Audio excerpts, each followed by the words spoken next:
wonder if we're allowed in here. Oh, the door opened all by itself. Taking that as a yes. Aw, the Tomisaur from earlier. It's really here. Then let's go introduce ourselves.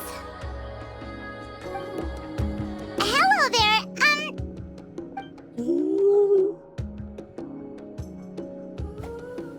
Okay. Probably doesn't understand what we're saying.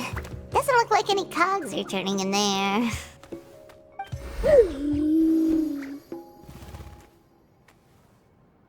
Whoops! Sorry!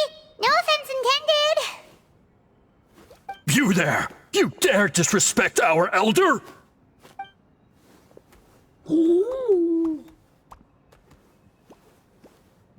Oh, you mean... Oh, I see. Sorry, my mistake. Apparently you are here by invitation, in which case it's my job to make you feel welcome. Some introductions are in order. I am Koholum, one of the priests of our tribe.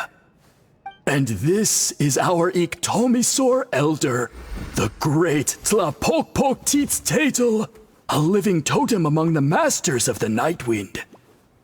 Whoa, that's quite a tongue twister. In truth, we usually go with Elder Tlapo for short. You're welcome to do the same.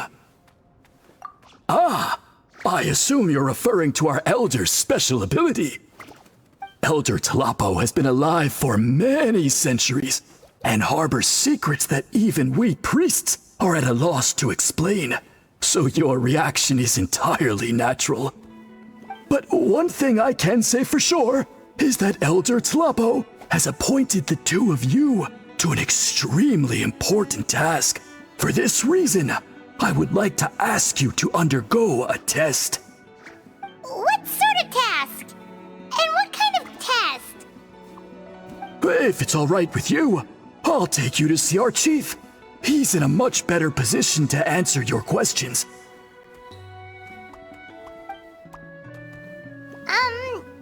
Okay, sure. Very well. Then please follow me. You can use this scroll to go directly to the obsidian altar, where the chief is. Don't worry, it's just one of the many mystical abilities of our tribe.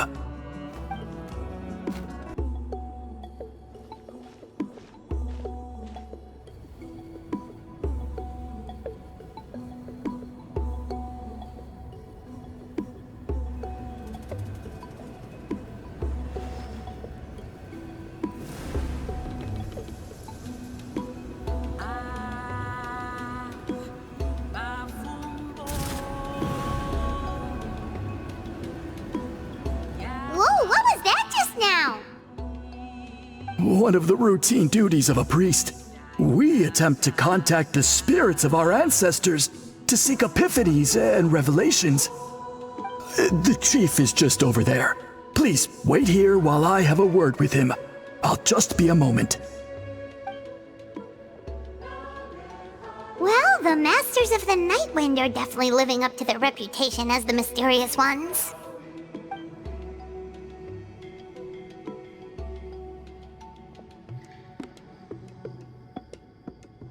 All right, I've told the chief why we're here, and now you may speak with him. Right this way.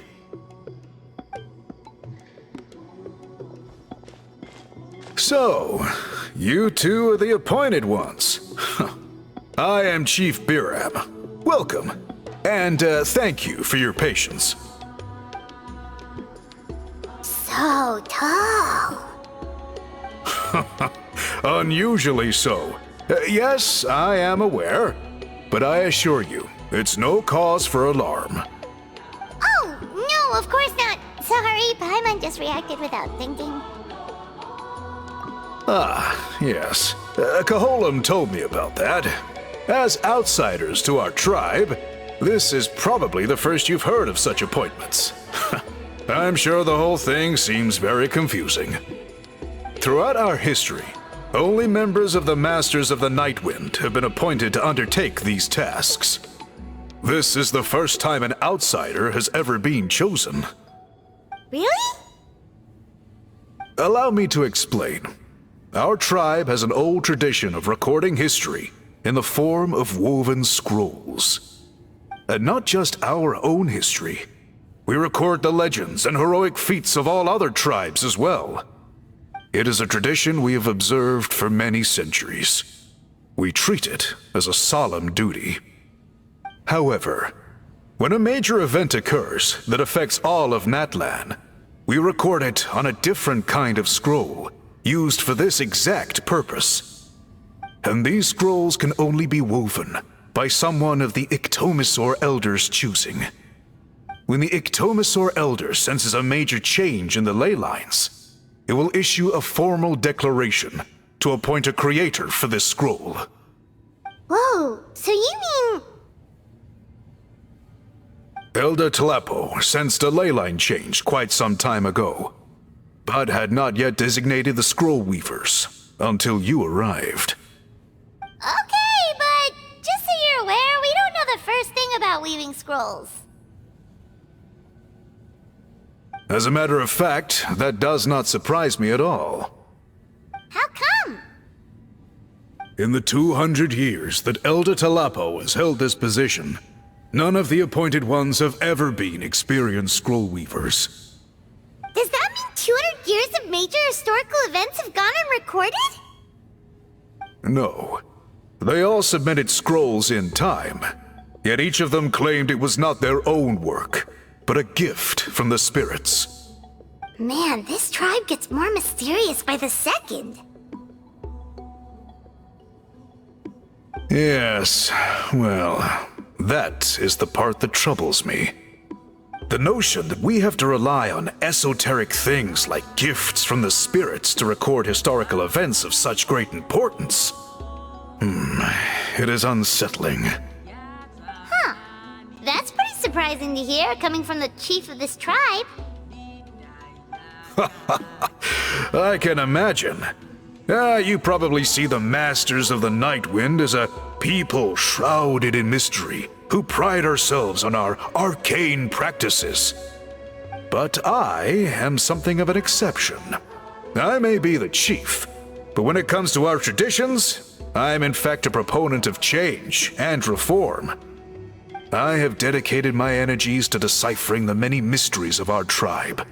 In doing so, I hope to establish clearer rules that will help sustain our traditions in the future.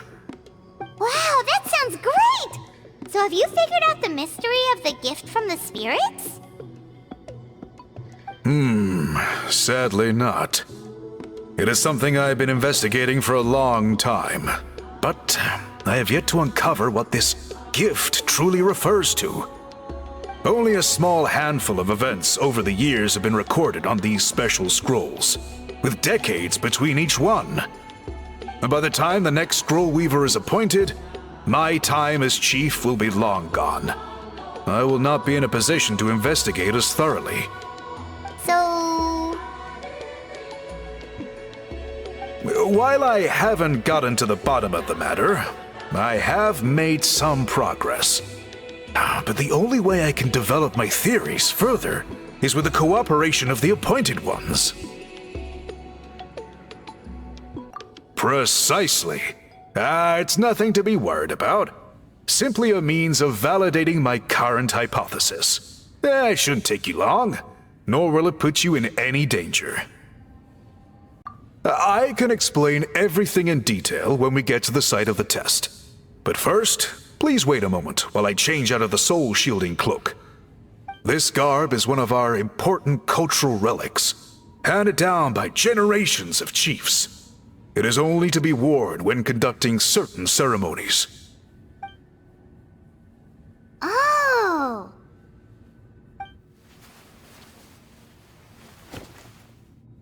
Please, follow me.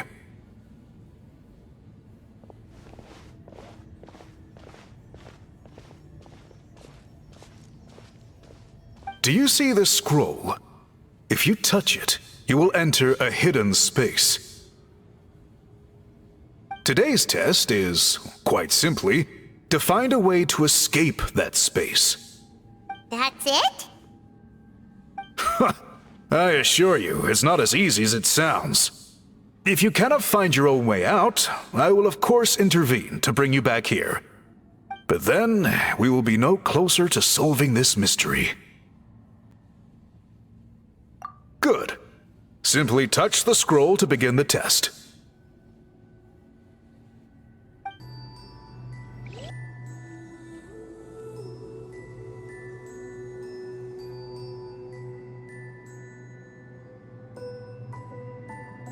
Whoa, we really did get teleported. It seems like this place is completely sealed off. Doesn't look like there's an exit anywhere. Let's take a look around and see what we can find.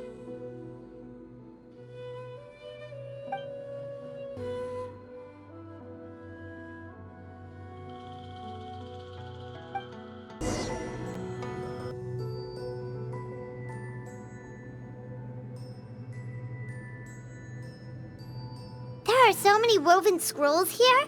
Paimon remembers seeing some of them before in other tribes. They seem to record historical events. This one really stands out from the rest. For starters, it's the biggest of them all. Wonder what story it tells. Yeah, you're right. Over there, something just flashed. Traveler, did you catch that? Oh, right. Paimon's with you. Whew, we finally made it out. It is just as I thought. You are indeed capable of undertaking this mission. Yes. You saw many distinctive-looking scrolls there, didn't you? Sure did. This specific kind of scroll was left to us by our ancestors. Upon investigation, I discovered what sets it apart is the use of a color not featured in ordinary scrolls. It is a most mysterious color that most people cannot even detect. I myself had to employ special techniques to confirm its existence. Yet there are those who are born with a natural ability to perceive it. And that is why I wanted to test you. You mean... That space you just entered was an exhibition room for storing this variety of woven scrolls. Centuries ago, a great shaman by the name of Huitzilin put in place a security measure so that anyone who entered the room without permission will become trapped inside. It exists to this day, and although I have not managed to decipher how it works, I have at least found out how to turn it on and off. Once someone is trapped inside, it is all but impossible for them to escape without outside help. Unless they share the great shaman's ability to perceive that strange color.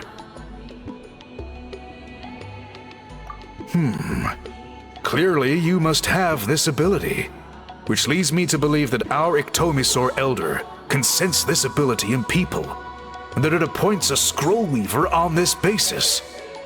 Another secret power? Traveler, you are full of mysteries. Still, having this ability doesn't change the fact that neither of us know where to start with weaving a scroll. Don't worry about that. The method for weaving this kind of scroll appears to be largely the same as for an ordinary scroll. The main difference is in the dye that gives it its unique color.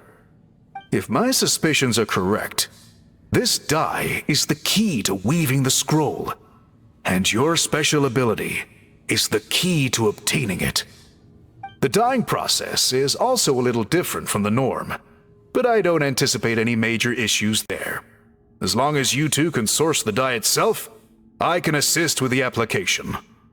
Cool! We'll follow your lead! Great! Then please use your abilities to source the necessary ingredients. And in the meantime, I will have someone prepare some fabric for test dyeing. We'll make a few sample pieces to test out my hypothesis. And if that goes well, we can begin the scroll in earnest. If you agree to help, you can expect to be handsomely rewarded once this is all over. So, what are your thoughts? Agreed, especially if there's a reward in it. What is the reward, by the way? Is it food? Paimon hopes it's food.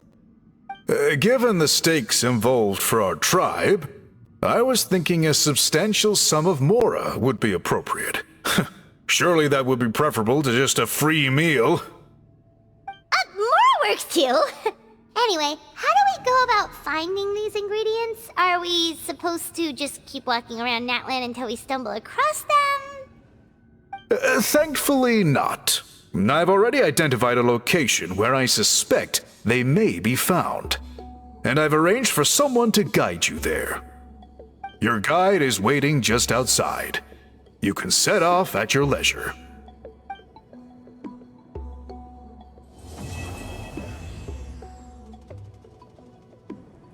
I take it you're the ones appointed by Elder Talapo? Yep, and you are... Call me Toltec. The chief asked me to be your guide for the day. His messengers already filled me in on the situation, so just follow me.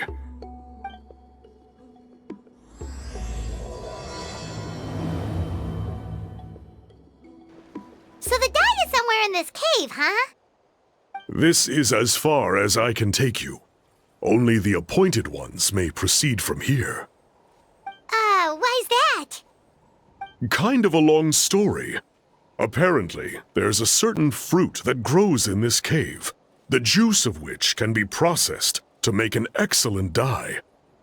Many years ago, our ancestors set out to make a series of ambitious works of graffiti art. They selected this cave to make them in, presumably due to the availability of the dye. However, they didn't want anyone to see their work before it was completed, and so they sealed off the entrance to control access. To bypass the seal, you have to have mastered the art of color perception, or something like that. Oh, right. The strange thing is, our ancestors never removed the seal even after they finished the graffiti art. Since it was sealed off, the only person who's been inside is the great shaman, Huitzilin, and that was 300 years ago. According to her, the artwork tells the story of a hero by the name of Kuntur. But I digress. Sorry, I'm a big fan of graffiti artwork. Once I get talking, I can go on for hours. So you're sure you don't want to come with us? I'll pass. I tried to get in once, but the seal blocked my way. I tried getting my Iktomi to clear it with its powers, but even that didn't work. I guess it's supposed to be a test left there by our ancestors. If you don't pass the test, you're not worthy of viewing their works of art. Aww. Don't worry about me, though. I wouldn't be joining you this time even if I was able to get in. Unlike our chief, I don't have the guts to challenge our traditions. This task is specifically appointed to someone by the Iktomi Elder. Who knows what bad things might happen if I got involved? Fair enough. All right, we'll try not to take too long.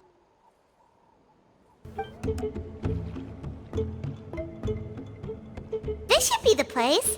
That fruit Toltec mentioned should be the one on the wall, right? Now the only question is, which ones do we pick?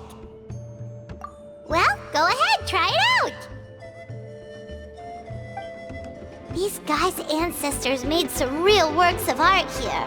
But based on what we've seen so far, it seems like there should be more to the story.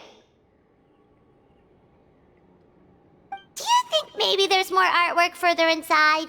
Seems kinda strange.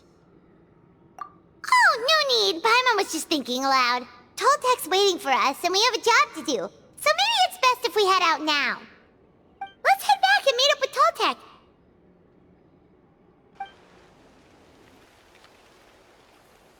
We're back, and we found the ingredients for the dye.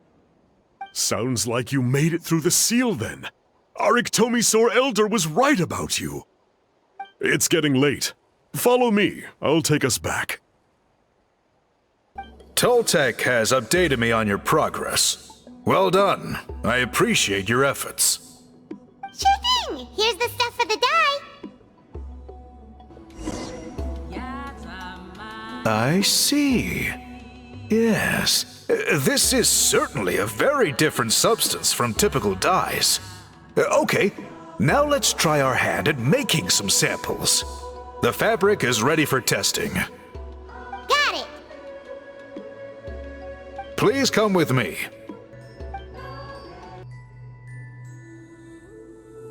Take a look at this. It's a woven scroll made by one of our ancestors. This is the kind of thing we're trying to make. Ooh! The person depicted is the legendary shaman, Huitzilin. She lived 200 years ago and was once appointed by the Iktomisor Elder, like yourselves. She was especially skilled in the art of color manipulation, and of course completed her task with flying colors. This scroll is a record of her deeds, and was most likely the work of her own hand. The quality is simply breathtaking, even compared to other scrolls of this variety. Sadly, since she passed away, all of our Iktomisor Elder's subsequent appointees have had to rely on the gift from the spirits to complete their work. That's a good way of putting it. My only quibble with your phrasing would be, it's not just me, but us. Now Paimon's getting excited.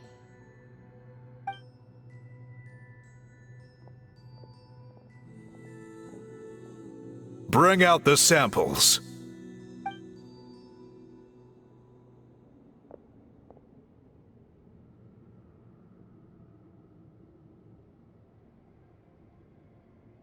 Now, as I mentioned, the dyeing process is a little complicated, but I am confident you will manage.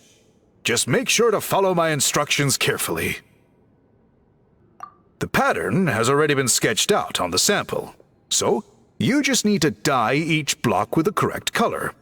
But you'll need to wait for the dye to fully soak in between each step to make sure the colors don't run.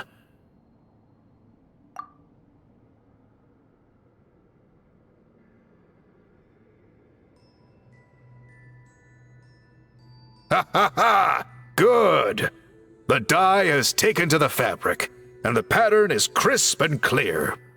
Next, apply all the remaining dye, and we should see that elusive signature color emerge. Okay, final step.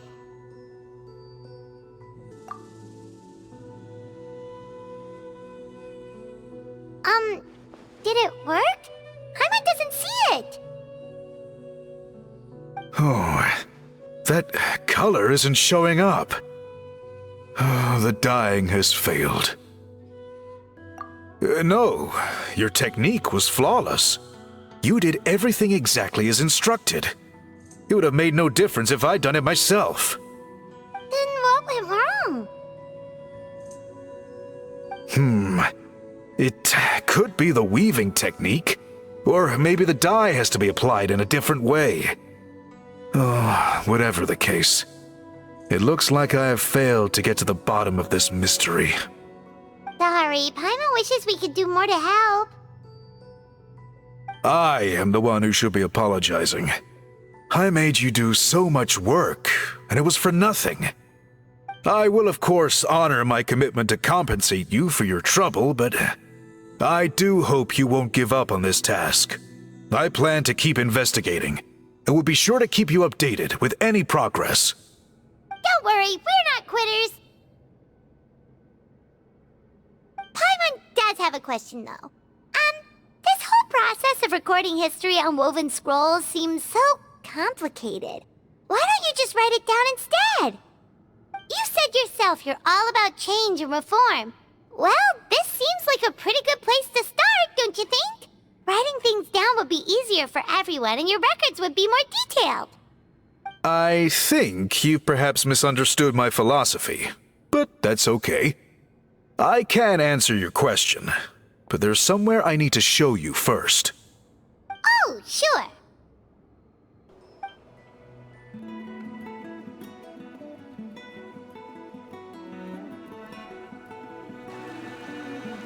Cool. Look at this view. What do you think? It's gorgeous! Now, try looking a little further. Whoa, that graffiti! In all the years since the founding of our tribe, those colors have been with us every step of the way. It is true that I seek to bring new life to this ancient tribe through change and reform. But I also understand there are certain foundational things that we cannot afford to throw away. The foremost of these is the way we record our history. Oh, that makes sense. Since the very beginnings, our tribe has always sought to bring color to history. And I have a deep sense that this is one part of our heritage that we should not give up. So, whatever it takes, I must find a way for us to continue producing our traditional woven scrolls. You're completely right. I'm sorry for what she said earlier. It was out of line. It's quite all right. I'm just grateful you're able to understand where I'm coming from. Then let us hope that when we next meet, we succeed in reviving this tradition.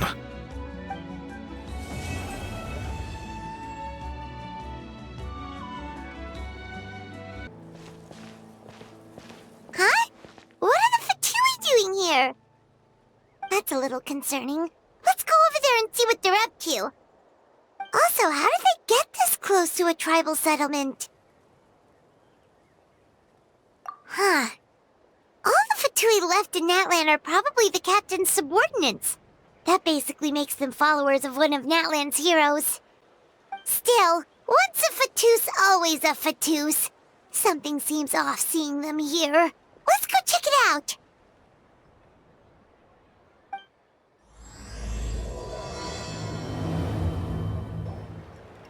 Ahem! What are you guys doing here? Following orders. If you have a problem, take it up with our employer. Hey, what's with the attitude? Can the Fatui even work for a private employer? This is Grudok. I hired him to be my bodyguard in Natlan. As you can see, he's not the sociable type. I'm sorry for any offense. My original plan was to hire someone from the local tribes, but a priest recommended Grudok and his squad. I was told they were capable fighters and had the time to spare, so they fit the bill. It seems like the Fatui's reputation in Natlan is quite positive. So that's what happened. Then you must be from Fontaine? Precisely! Montluçon, at your service. I work in the publication business. And you two... Wait, you must be the Traveler and his fairy companion. Oh, you know us? A golden-haired traveler with a floating companion. There's no mistake. Your exploits in Fontaine have all the makings of a best-selling series. I'd be a failure of a book merchant if I couldn't recognize you. Wow, we're really famous at this point, Traveler. It's truly my lucky day. I know this is sudden, but I was actually looking for you two. You see, I have a favor to ask. So, you chased us all the way to Natlan? That's a little creepy.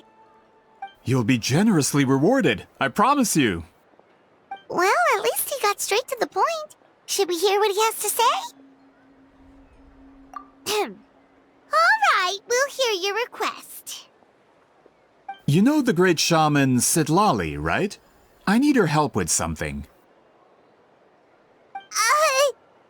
Yeah, but the chances of her helping a random stranger just because we asked? Yeah, Sitlali really doesn't like dealing with strangers. I heard about that from other members of her tribe. But they told me if one person could convince her, it would be the golden-haired traveler. If you manage it, I'll even double your pay. Oh yeah, we should definitely get to the bottom of that first. It's kind of a long story, and there's tribal history involved, so you should hear it from an expert. Allier, if you could. Of course. I don't often have an eager audience for this kind of thing. Nice to meet you. The name's Allier. I'm a researcher from the Fontaine Research Institute. Unlike most researchers, I have a keen interest in ancient ruins. That's why I was invited to join Monsieur Montluçon's team. Have you heard of the legend of the great shaman Huitzilin? Yes, according to local records, she was a color mystic who lived over 200 years ago, and the most adept in her tribe at using that particular technique. Out of all of her exploits, her most celebrated is the Battle of Seven Colors. According to legend, the battle was triggered by an abyss invasion, one of the most brutal in Natlan's history, even from a greater historical perspective. Amazingly, Natlan was able to turn the tide despite being at an extreme disadvantage. The key to victory was none other than a color Huitzilin created on the battlefield. The color was extraordinary, illusory in appearance while also seeming to possess physical form. Legend has it that Huitzilin used the color to construct a magnificent maze on the battlefield and trap all the enemies inside. This allowed her allies to launch a counterattack and ultimately secure victory. Anyway, that's the gist of it. We don't want to take up too much of your time. That story is the reason I came to Natlan. I often publish books about the history of other nations. They always end up faring well on the market.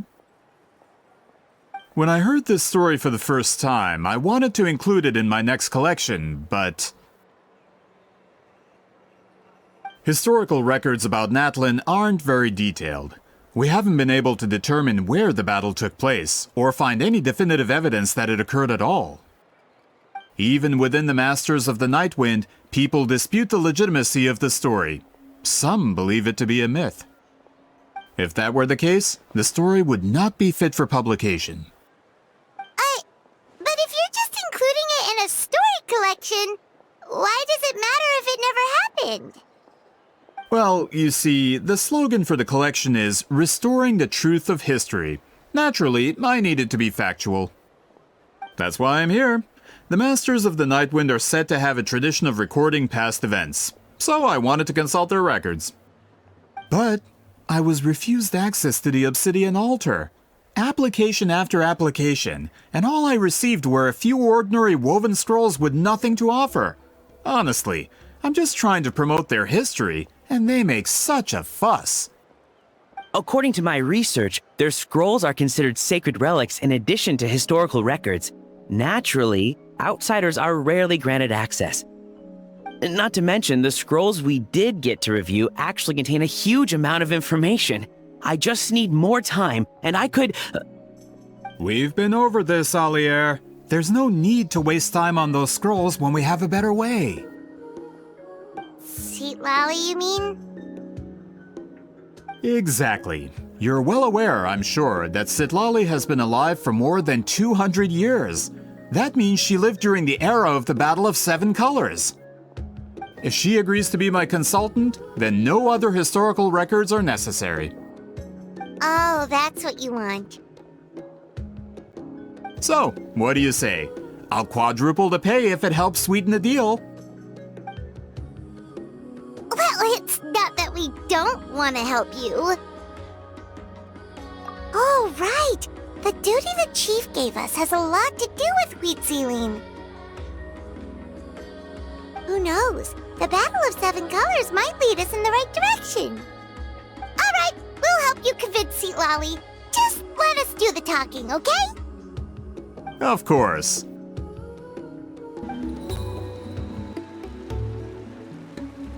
So, this is where the great shaman lives?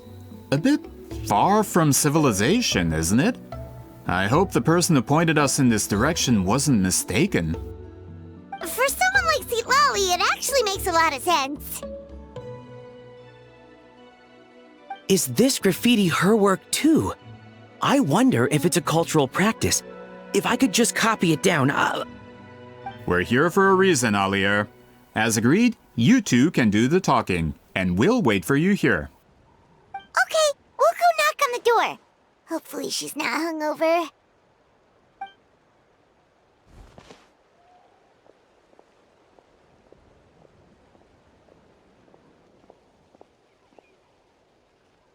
Sitlawi?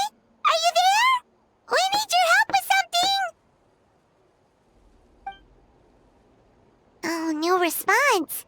Maybe she's not home.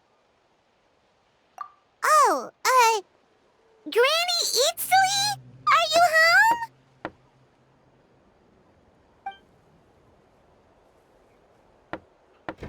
home? Hey, kid! If you're here to challenge me, book an appointment first.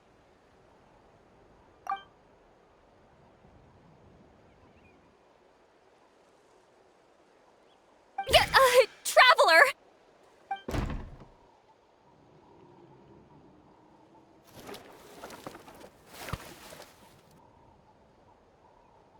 Looks like we came at a bad time. Are you still there? Just come in. We can talk inside. Well, at least we didn't get turned away.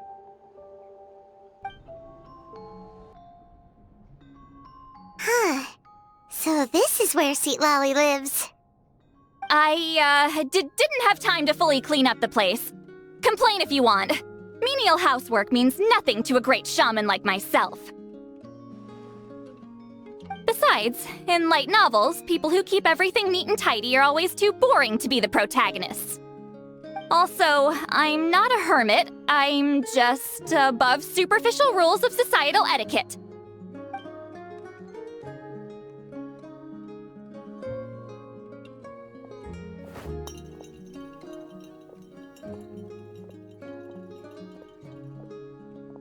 She sure does care a lot about what we think of her. Oh, and that spell I used to transfer my senses to you? You're not still, experiencing the side effects, are you? It's my duty as a great shaman to check that kind of thing. Oh, you mean when we could hear your thoughts? Nope. It's been so long, we don't have to worry about that anymore, right? Then why do I hear the traveler's thoughts in my head? What?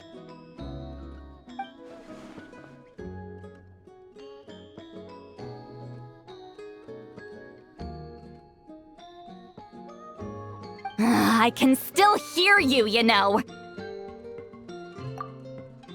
Don't bother. I'll find a way to fix it. First you hear my thoughts, now I'm hearing your thoughts. It was just a simple spell. I use it on you, and now it's on the fritz. Forget it. Just tell me why you're here. Well, someone asked us to ask you to be their consultant. They have questions about the history of Natlan. So they asked the hero of Natlan to put in a good word? Sounds like they know I don't usually trouble myself with other people's problems. The pay is really good.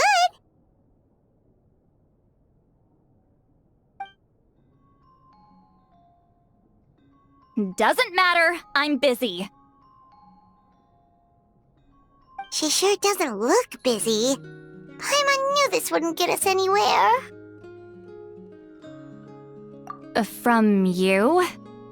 Yeah, we were given a sacred duty to help your tribe weave a special scroll. Huh? So, you're the appointed ones this time? We were surprised too. After all, we have no idea how to weave a scroll like that. But with Chef Biram's help, we were able to make some progress. We still haven't succeeded, but we learned that the key to weaving the scroll is a special kind of color. The historical event those men want to ask about also involves color.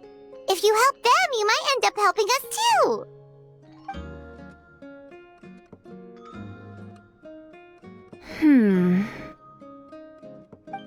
She's giving us that face again. Did Paimon not explain things clearly? I can't decide whether this twist is completely out of the blue or if it was foreshadowed all along. Does that mean you won't help us? I need to think about it. Then there's still hope! Hey! What's the holdup? Just give us an answer already! You agreed to let us do the talking!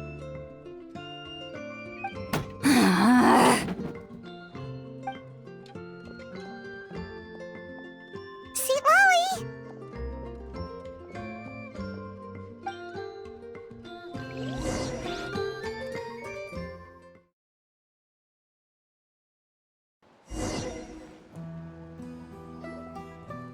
Stand down, Grudok! As your employer, if I tell you to wait, then you wait. Understood.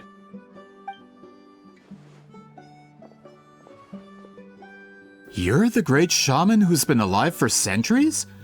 But you're so... Apologies for the disturbance. Grudok is a recent hire, so difficult to restrain sometimes. You're lucky you didn't force Sweet Lolly's hand. Well, since you're here, how about a discussion? Do you have any idea who I am?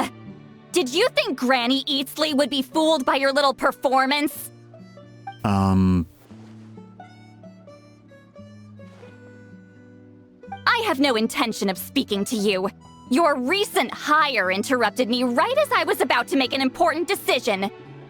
Pull a trick like that again, and I'll make your lives a living horror novel, except 10 times worse. That's all I came out here to say. Whoa. Traveler, we have a discussion to finish. You live up to your name, Granny Itztli. I apologize for the offense. I'm just surprised the Battle of Seven Colors didn't pique your interest. You're investigating the Battle of Seven Colors? Ah, the Traveler didn't get to that part? Yes, I thought the Traveler could help me convince you. But, if I'm not mistaken, you have a personal interest in this matter, don't you?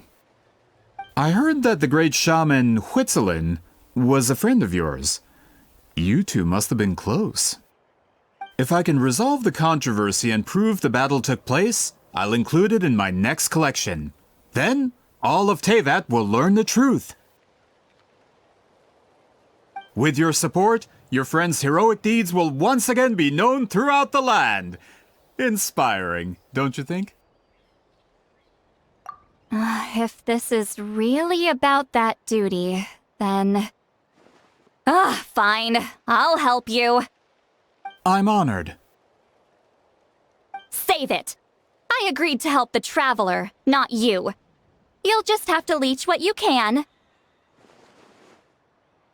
Well, at least she agreed to help.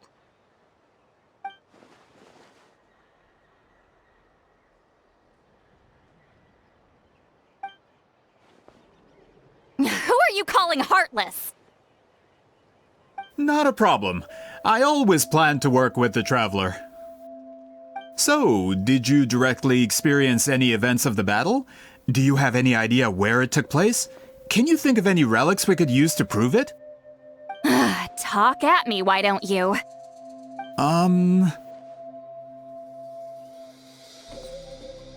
Fine. No, no, and no.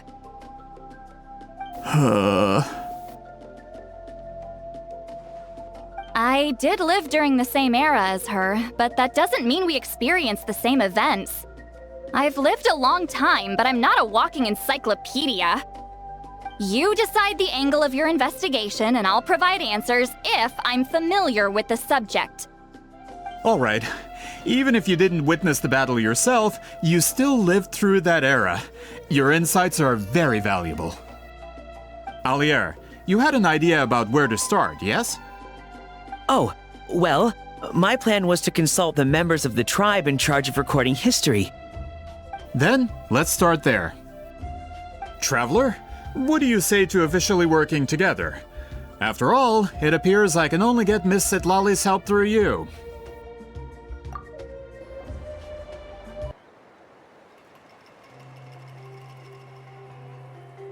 You don't seem super invested in this whole thing, Citlali.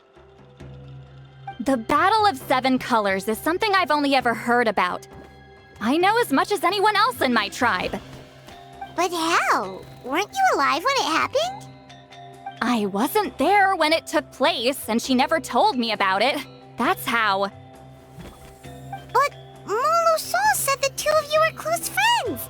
The battle was legendary. Why wouldn't Huitzilin tell you about it? Close friends? More like arch rivals.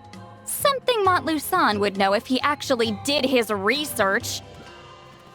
Did you see the graffiti outside my house? That's not my doing. All students from Huitzilin's School of Shamanism must pass an extremely difficult trial before graduation, defeating me in battle. Those graffiti drawings are how they challenge me. Of course, none of them ever succeeded. So, after Huitzilin's death, her students had no choice but to modify the requirement. Instead of defeating me, all they have to do now is last long enough. As my rival, Huitzilin only had one achievement that surpassed my own, and that was the Battle of Seven Colors. I can only assume she had some kind of secret technique at her disposal. It makes perfect sense that she kept it from me. I'm a fast learner. Telling me about the technique is no different than handing it to me on a silver platter. As if she would give away her one advantage. Oh, that makes sense. Anyway, all of that is secondary. Like I said, I'm only here to help you fulfill your duty.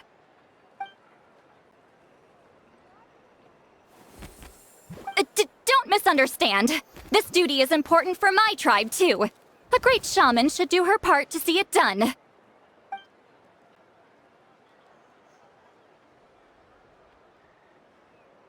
Excuse you? I fail to see what housekeeping has to do with my duty as a shaman.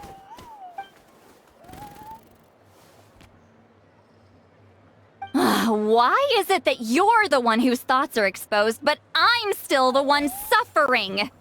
I need to get to the bottom of this. Excuse me, great shaman, but we have a situation over here. We could really use your help. Okay.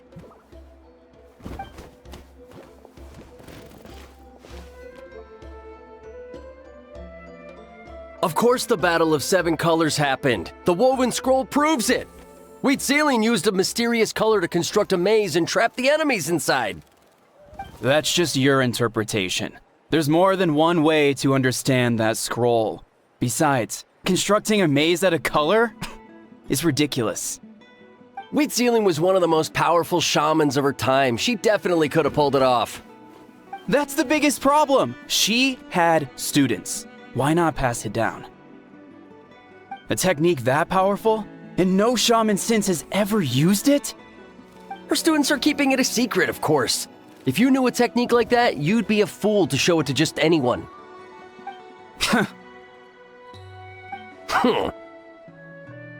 Oh, I didn't mean to cause an argument. I just wanted to ask, is there anything we can use to prove the battle took place? Of course it took place. Why would you need to prove it? You'll have to excuse him. Some people in our tribe insist on clinging to outdated views of history. I'd give up now if I were you. It only gets more ridiculous from here. Please don't fight. Wow, so the battle really is controversial. Am I the outdated one? Kids these days can't find anything better to argue about? These arguments are precisely why I hesitate to include this story in my collection. Neither side was able to offer anything useful. What should we do?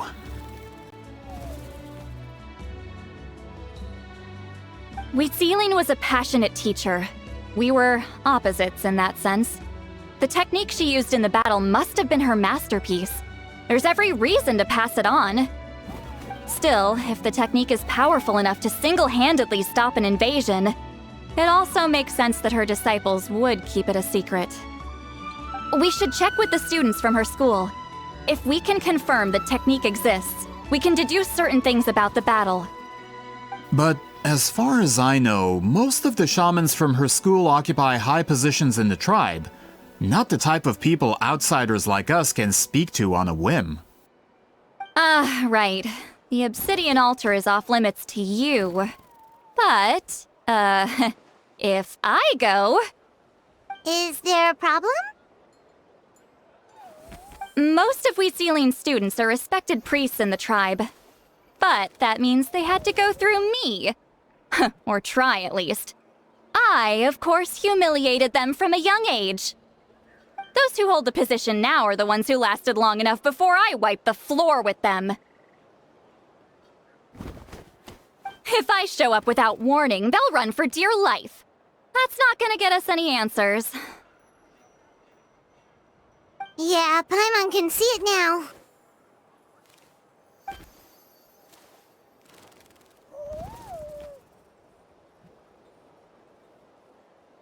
Hey, don't jump to conclusions. That was just a metaphor. Only you have the guts to joke like that with me, Traveler. Fine, I said I'd help, so I'll help. But don't blame me if it goes wrong.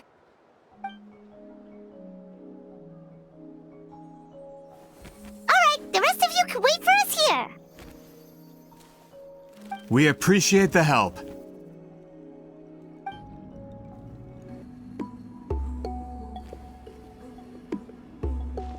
Oh, are you in the middle of a ceremony? Granny Eatsley?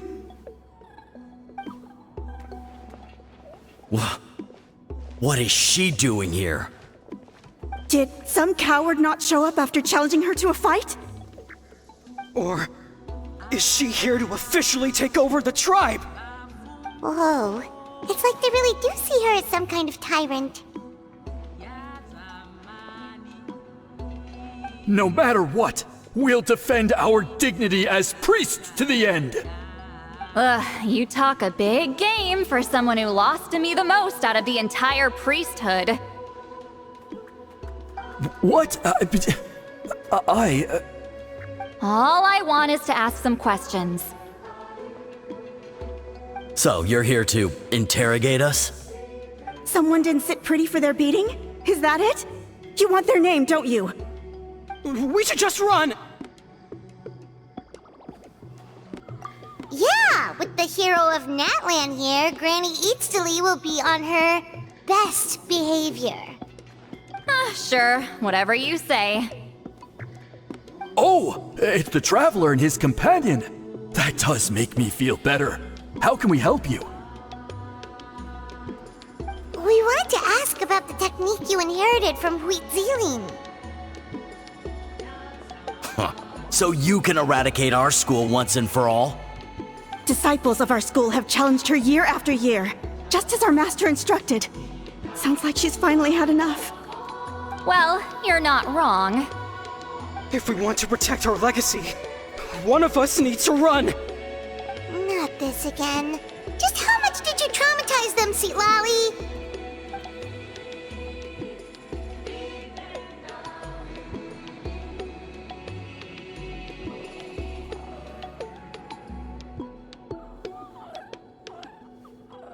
Hey! You can't just say whatever you want just because it's in your head! I'm Granny Eatsley. A mere mention of my name and kids burst into tears. Love and respect? No one has the guts for that.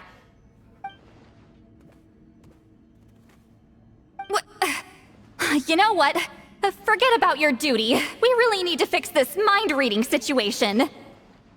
Sorry to disappoint, but if you're here to question whether we're qualified to inherit our master's legacy, we're not going down without a fight. We're not getting anywhere. What should we do, Traveler?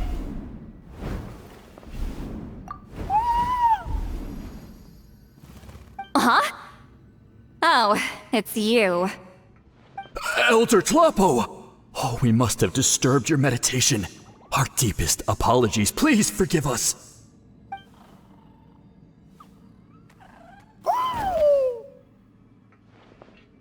Did Elder Talapo just issue a declaration? From what I can tell, in a single word, the message was... friend? Is Elder Talapo telling us to treat Granny Eastley as a friend? That's not possible, is it? Oh, you forget yourselves, my friends. You are esteemed priests of our tribe. Where are your manners? But Chief! I didn't expect to see you here, great shaman. My sincere apologies for the lack of hospitality.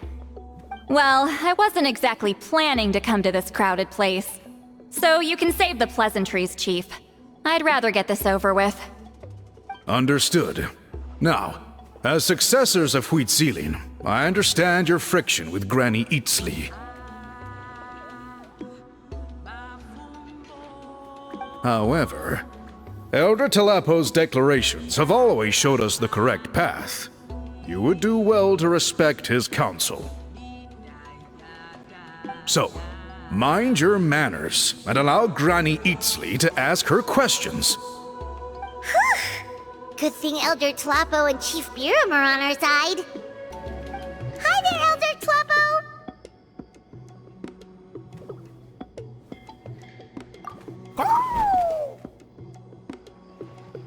Hey, he seems pretty happy to see us. He's the one who put you in charge of the scroll, right? Yeah, Elder Talapo appointed us to the task. Elder Talapo, huh? He's still Claw to me.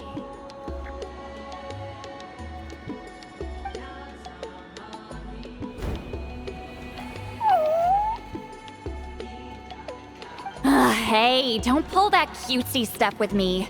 You're an Iktomi-Sor Elder now. You occupy an eminent and important position within the tribe. So, you already know each other? Claw was only this big when we first met. He was Huitzilin's Saurian companion back then. She kept dragging him to my place, so over time, we got to know each other. She only came to my place to fight me. But at the same time, she always claimed to be my friend. She was the only one who dared to try, at least. Well, you've lived a long time. You've probably made a bunch of friends over the years, right? The more time you have, the more friends you lose. Oh, Anyway, let's get back to business. I hate talking about the past.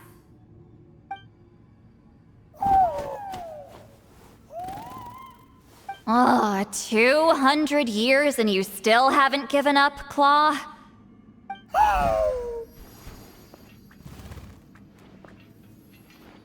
I still haven't made up my mind, so you should head back. Traveler, Paimon, let's go.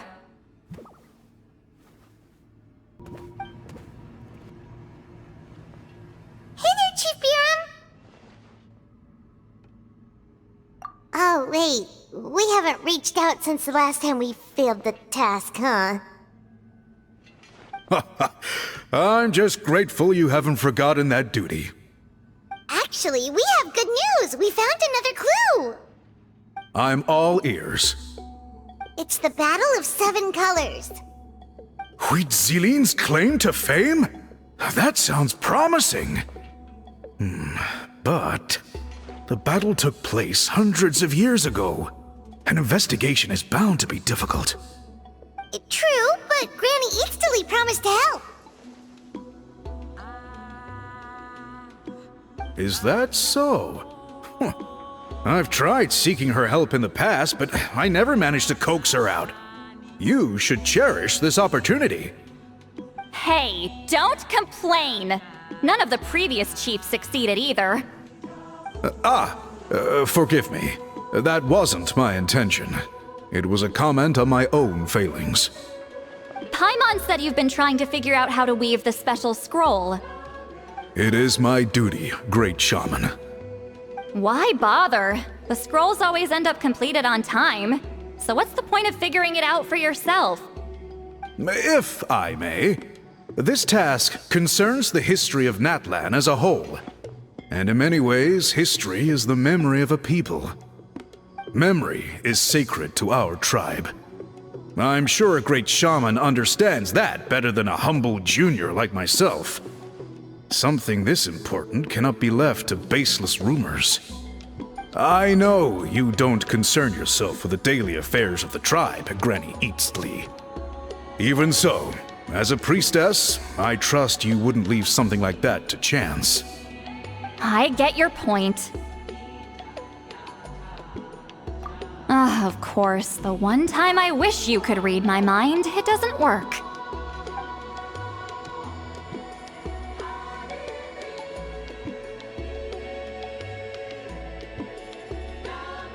No, that's not it!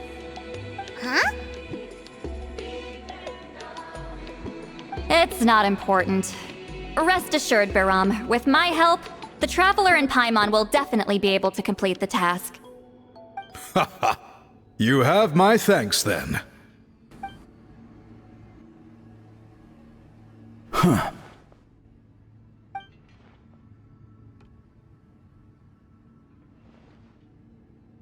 So are you here to test whether we're qualified to inherit Master Wheatselian's legacy? You've already been tested, haven't you? Well, frankly speaking, I don't think any of you are qualified.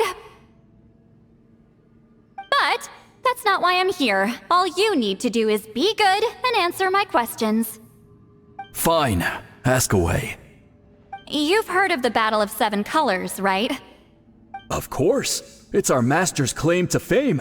An immortal legend inscribed in the very history of our tribe.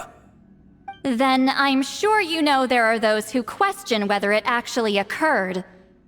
I did hear people arguing about that the other day. It's disgraceful. How can they question something like that? It doesn't surprise me. Natlan has had more tourism lately. A lot of people have started getting strange ideas after interacting with Outlanders. After all, everyone who took part in the battle has returned to the ley lines. Without witnesses, it's hard to refute detractors. Well, it just so happens the questions I want to ask are directly related to the legitimacy of this battle. Listen, we know you were rivals, but do you really have to question her legacy? You think she's like you? Someone who can't survive a little scrutiny? No, of course not. Then let me finish. During the battle, Wheatselian most likely used a technique powerful enough to turn the tides of war. I'm sure she was very proud of it. Proud enough to pass it on to her disciples. So, which one of you inherited that technique?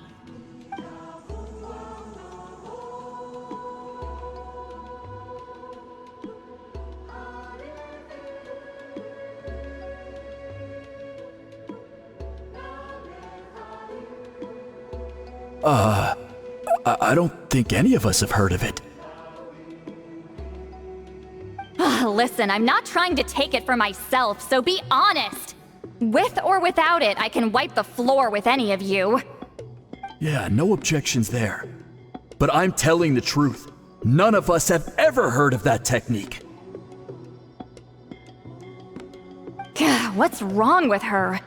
Why would she let it go extinct? Master's body of work is massive. No one student could hope to learn all her techniques. Mastering just a few already takes a lot of effort. Master had no choice but to recruit many students, split up what she knew into different portions, and pass it down through various individuals. So even though we see ourselves as representatives of Wheatselian's school of shamanism, what we know isn't the sum of her legacy.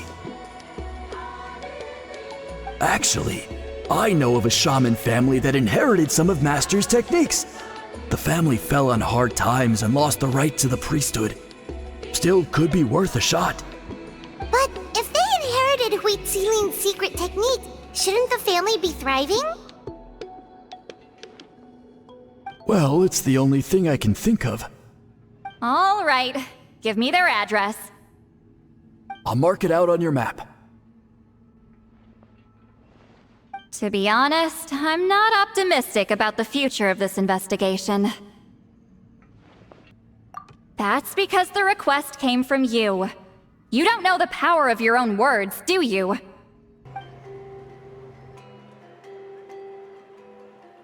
Proving the legitimacy of this battle seems more hopeless by the second. Nothing we can do about that. Well, even if our investigation ultimately proves the legend to be false, that's still a worthwhile result. Although I'm here for business purposes, I have a personal interest in this as well. I'm drawn to matters of historical truth. That's exactly why I chose to follow you, Monsieur Montluçon. Listen, I'm just updating you on the situation, not asking for your opinion. I don't really care whether you continue your investigation.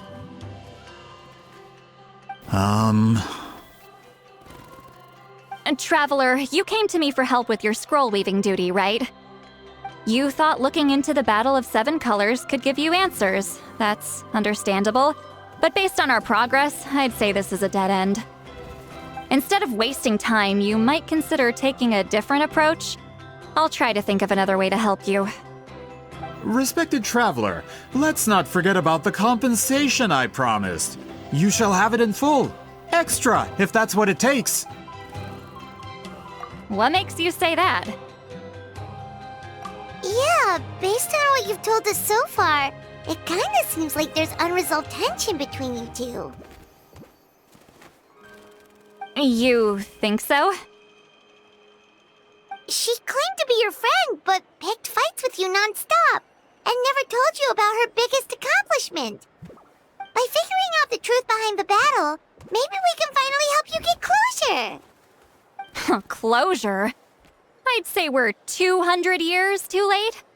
But fine, if you want to keep investigating, be my guest. Ah, that's wonderful news. Alright, let's go visit the shaman family. Hello, are you Aisha Man? Yep, that's me. Huh? Granny Eastly? Get up! In a crowded market like this, the only person who should be trying to hide is me. My apologies.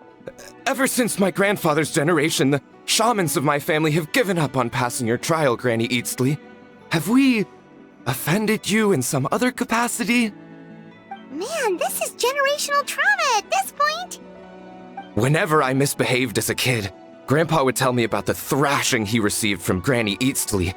I still get nightmares about it sometimes.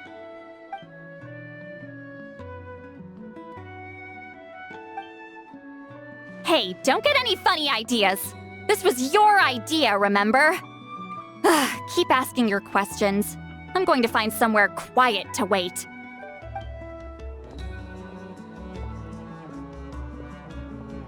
Okay, so your family studied under Huitzilin, right? Yes, although that pretty much ended with my grandfather's generation, unfortunately.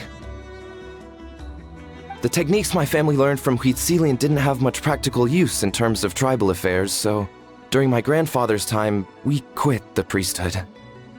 Turns out, shaman techniques aren't that useful outside the priesthood either. So over time, we abandoned them altogether. Of course, it's possible that we were just too foolish to understand the true power of those teachings. After all, Huitzilin was a genius. None of her students have been able to fully reproduce her talent. Do you know which techniques were passed on to your family? I'm not sure. As a kid, I remember hearing my grandfather talk about them, but it's not like I can use them myself. Just think about it for a sec. Do you remember anything about a technique that can decide the outcome of a battle? Decide the outcome of a battle? No, I don't remember anything like that. Besides, my family wasn't really known for our talent. If a technique like that exists, I doubt Huitzilin would pass it on to us. You might have better luck asking one of the priests. They're descendants of Huitzilin's most gifted students. Well, looks like we're back where we started. Still no definitive evidence the Battle of Seven Colors took place. Alier, do you think we have enough to draw a conclusion? All we have are non-witness accounts. We could put together an interview, but that's not going to hold up in academic circles. Then we have to keep going. Oh, you're investigating the Battle of Seven Colors? Yeah, you know about it? Not a lot, but there's something special about my family. In addition to shaman techniques, Huitzilian stories were passed down to us as well. Say what you want about my ancestors' dedication to shamanism, but they definitely paid attention to those stories. And of course, the Battle of Seven Colors is the most exciting story of them all. We don't need another story. We need something concrete. Does no one in your tribe understand that? I'm not sure if this is helpful, but the story passed down in my family is a little different from the one told in the tribe.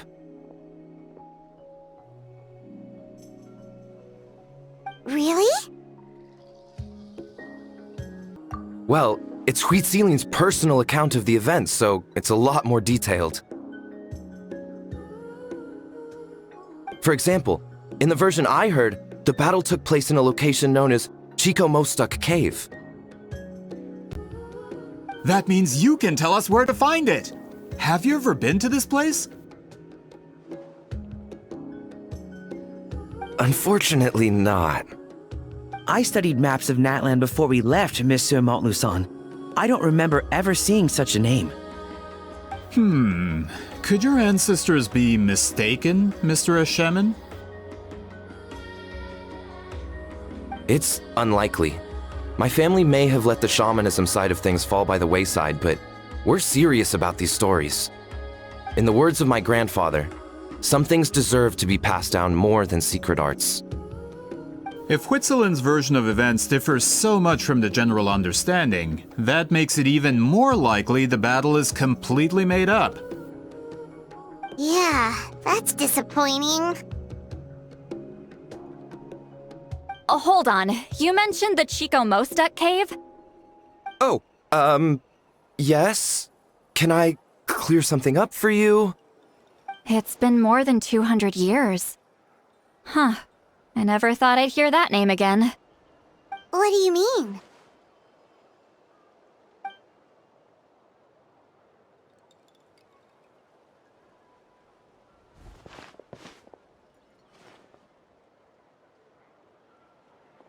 That location is now known as the Valley of Fog.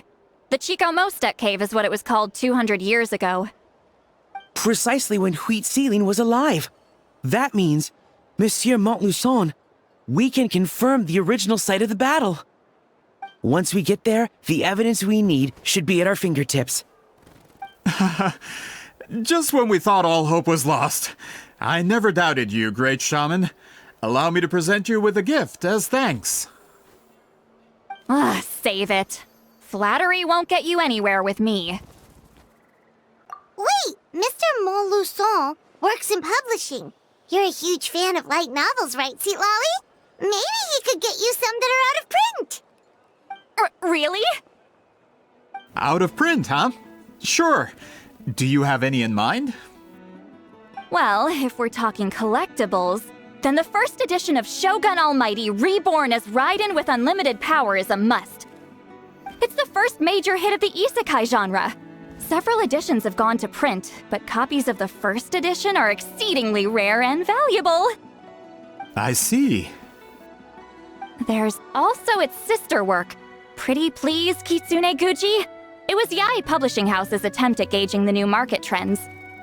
It's opened the door to a new genre after readers grew tired of isekais. The sales speak for themselves.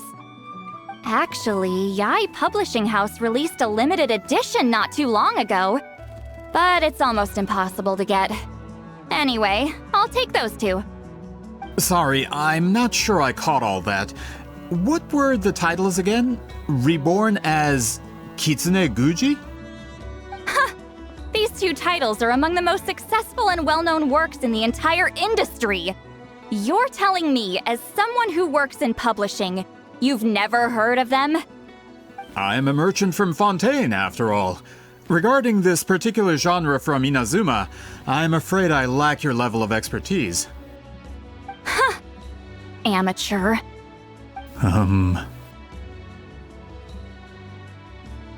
Of course! Sounds like a perfect arrangement. Now, there's no time to waste. We should head to the site of the battle right away. Once we get there, it'll take a bit more work to determine the actual location. Right now, all we have is a general idea. Well, I'm sure Miss Sitlali can help us with that. Have you even looked at the time? It's already evening, and I have important plans tonight. You expect me to work through the night? Well, what do you think, Traveler? Okay, we'll find a place to rest for the night. When should we meet tomorrow? He's persistent, huh?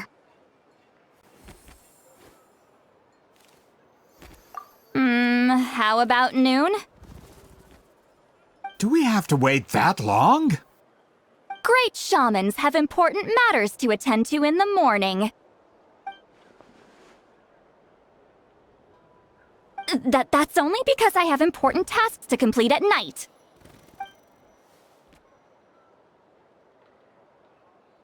All right, as Miss Sitlali instructed. Let's meet back up tomorrow at noon. We'll be waiting at the exit of the tribal settlement.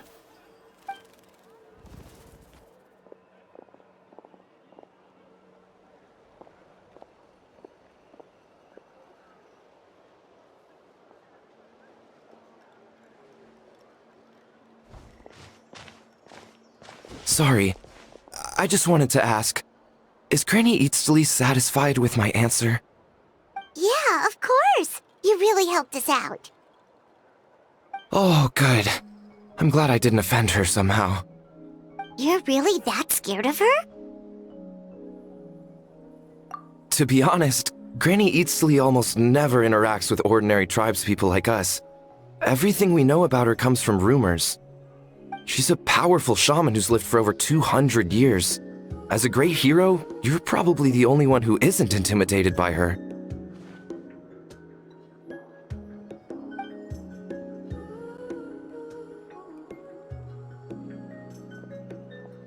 Well, thanks for today, Sitlali. That's quite considerate of you. All right, let's grab a few drinks. Just like last time. Wait, didn't you say you had important plans tonight? What did you think I meant? Does that mean you've gone drinking every night for the past 200 years? Now Paimon's worried about your health. No, I've had enough socializing for one day. I know somewhere quiet. We can just buy some drinks and head over.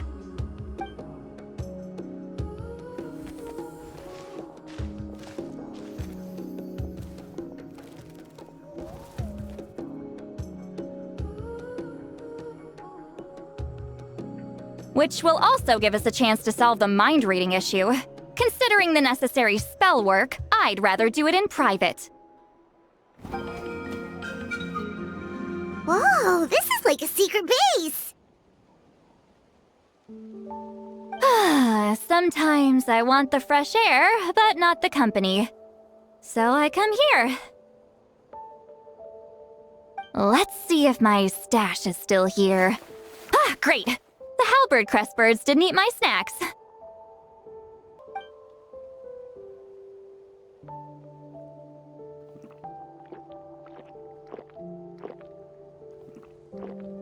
Now for the mind-reading issue. Give me your hand. It might take a little longer, actually. I just need to share my senses, make a clean break.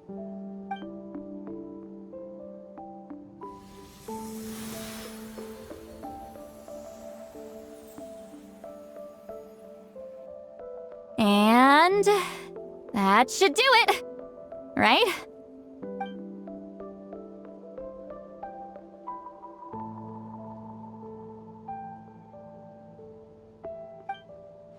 You're not wrong. Hold on. Why do I still hear you in my head? Oh, Oh, did I not separate our senses completely? Maybe using my palm isn't enough? Close your eyes.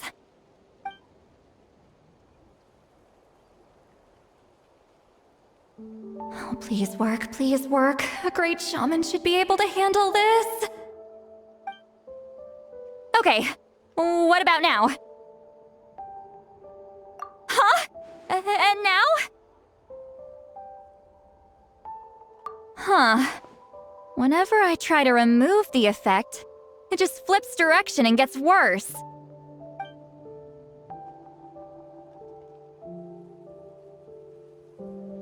That was just to help with the spell. Ah, shoot. I still hear you.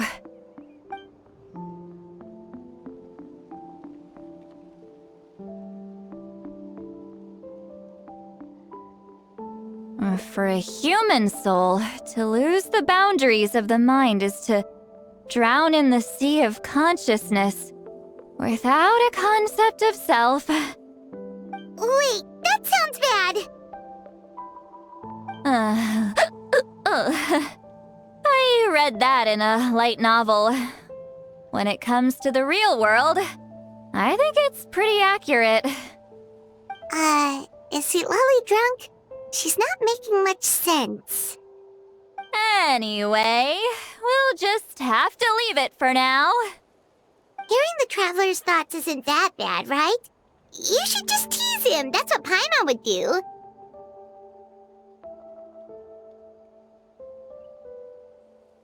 It's just... I'm not good at this. I'm not used to being close to people. Sorry, I said we could be friends, but I guess I'm not ready. I'm used to being Granny Eatsley. Someone intimidating, someone people are scared to approach. I don't have to deal with people that way. Yeah, Paimon's been wondering. Why do you insist on living so far away? You could easily become a leader of your tribe, someone everyone loves and respects. When you live as long as me, a person is like a flower. The color draws you in. You water it to see it bloom. It rewards you with its fragrance. But it doesn't last. With the passing of the seasons, everything withers away. You can try to water it, but it will never bloom again.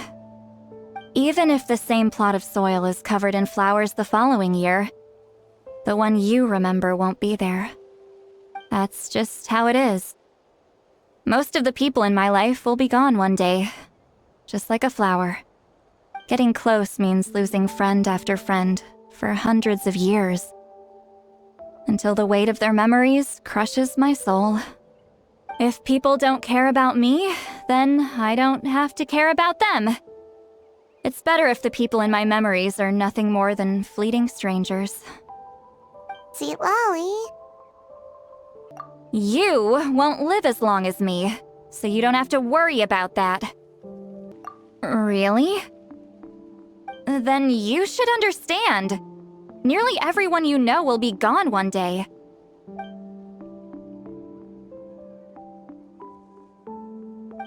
Traveler?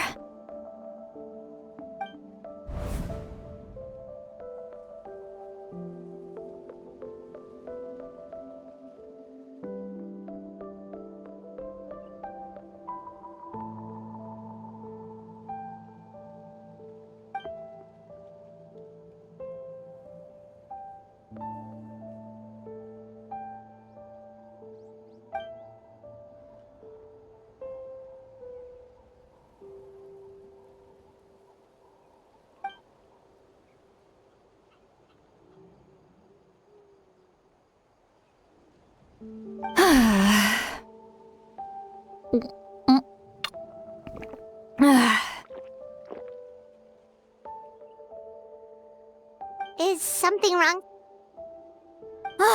Stupid mind-reading side effect won't go away. It's not like I want to hear you complain about me all the time. Okay, she's definitely drunk. Sweet Lolly, maybe take it easy? At this rate, you might sleep past noon tomorrow. I'm not drunk. I remember everything the traveler said. Just gotta think of a response. I'll think of something. Uh-oh, not this again. Is she asleep? I'm fine.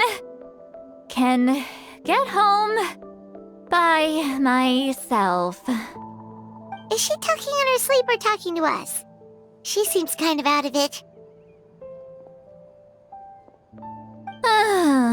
Bye. Gonna walk back alone. Need some time to think. Alright.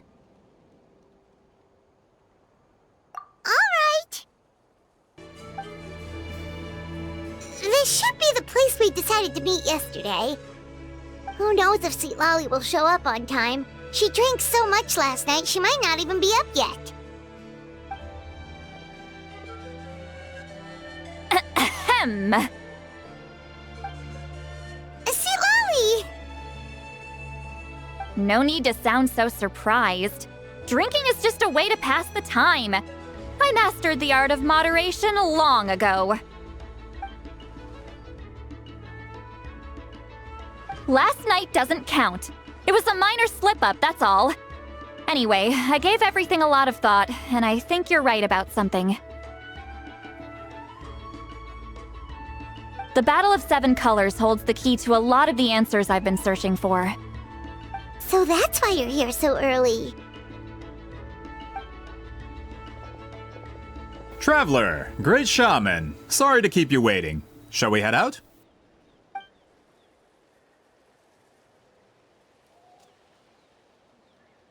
Just follow me. I'll confirm the location myself. Of course. This should be it.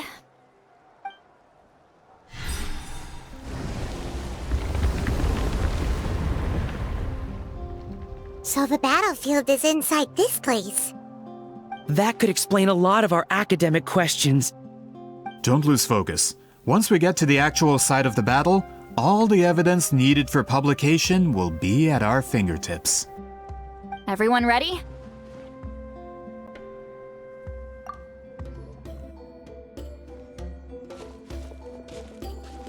So the Abyss invaded through a cave like this? When the Abyss first began to corrode the ley lines, they took every opening they could get. All the items here should be useful for our research. You're not to touch a single one without my nod of approval. I don't support invasive excavation techniques either. Ah, of course. I'll defer to the experts on this matter. Well, shall we continue? There are weapons here from every tribe in Natlan. The battle must have encompassed the entire nation.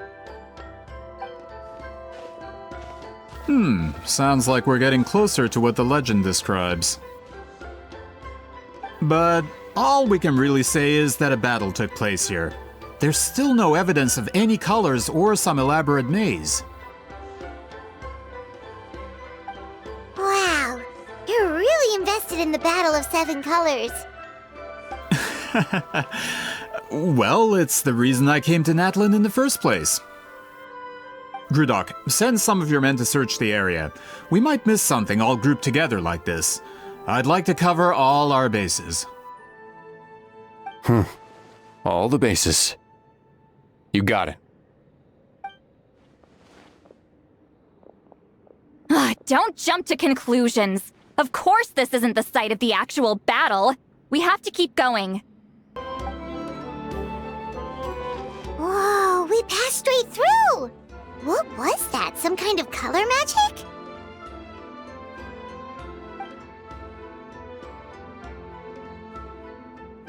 It's very close to the technique Wheatsealing might have used.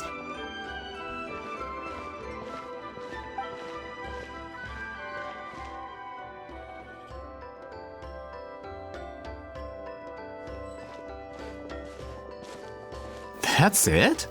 Doesn't quite compare to the scale described in the legend. Still, what a terrific archaeological find. Enough chit-chat. We should keep going.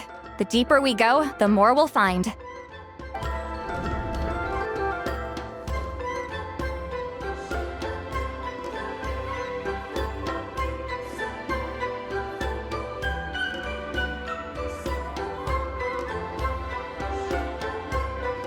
Wait, what was that? What is this place? Look! A maze made of colors. It's real. I can't believe it. Hold on. The quality of this space. This isn't reality. It's a realm of memory. Huh? No. This is a space constructed using memories as a medium. The principle is similar, but the two are not the same. Correct?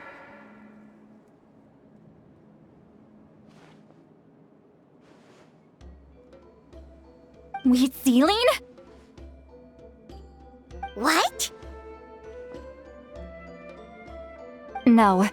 It's just a trace of her consciousness left behind after creating this space. Friends, this is my question to you. What is our strongest weapon against the Abyss? In my opinion, it's memory. After all, is it not after losing the capacity for memory, love, and compassion that our enemies fell to the Abyss? That is why, with our memories, we possess a power the Abyss cannot hope to match. I have discovered the perfect medium for us to wield that weapon. You know it as color. The more cherished the memory, the more vivid its color. As memories disappear, their color fades first. That is why color is the best vehicle to wield the power of memory. Guided by vibrant colors, your capacity for memory is what will allow you to navigate this maze.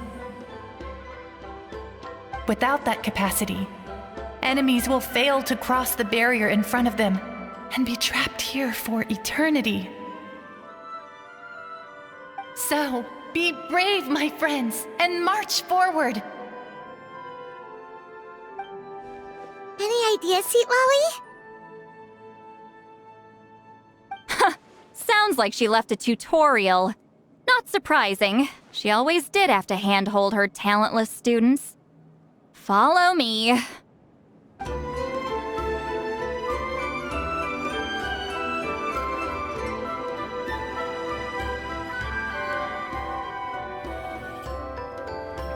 We're out! Looks like we made it through the maze.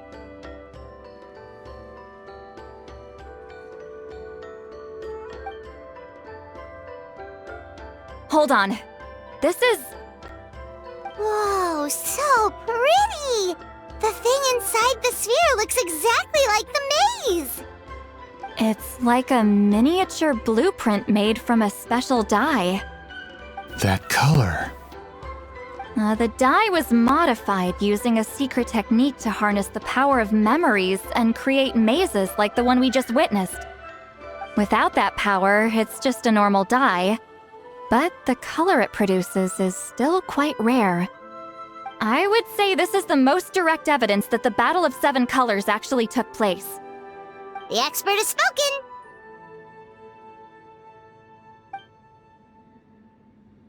Perhaps I could take a closer look? It's an important piece of physical evidence, after all. No, you may not.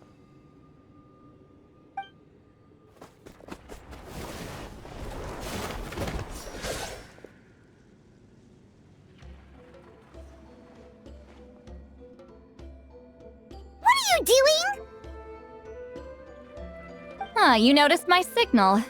Not bad, Traveler. We make a good team. Huh. So, you've been watching me. A self-proclaimed book merchant who's never heard of Shogun Almighty reborn as Raiden with unlimited power? Please, that work was a commercial success across Teyvat. I knew you were fishy, but I didn't expect you to pull something like this. Monsieur Montluçon, we just need a few pictures for our research. not the artifact itself. What if it gets damaged or destroyed? Shut it!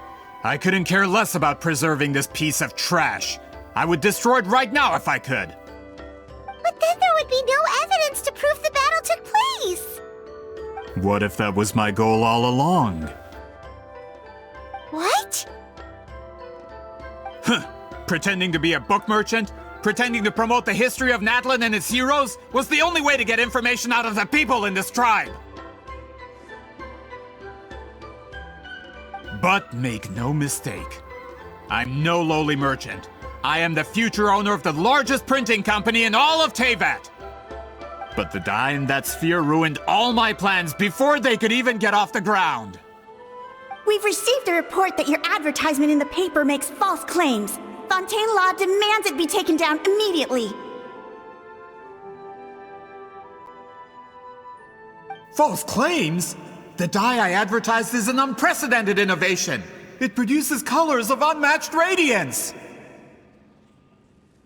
Unfortunately, its qualities are neither unprecedented nor unmatched. According to the lady who made the report, she saw a woven scroll in Natlan made with a similar dye. Even more miraculous, that substance dates back hundreds of years.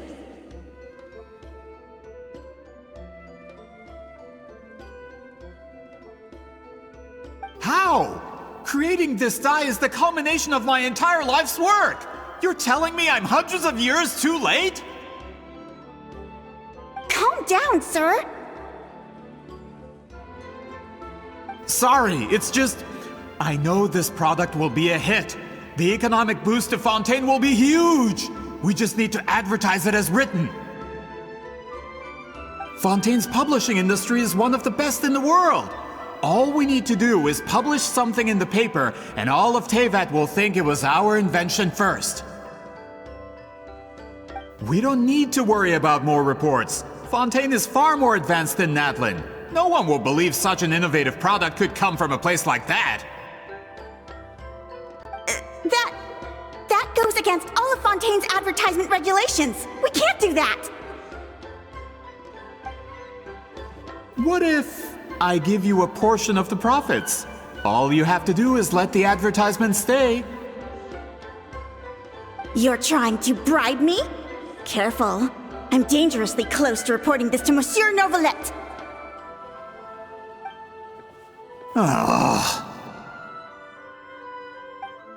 I knew if I was just allowed to market my product, it would be a hit. A bestseller even. I would be a giant in the printing industry.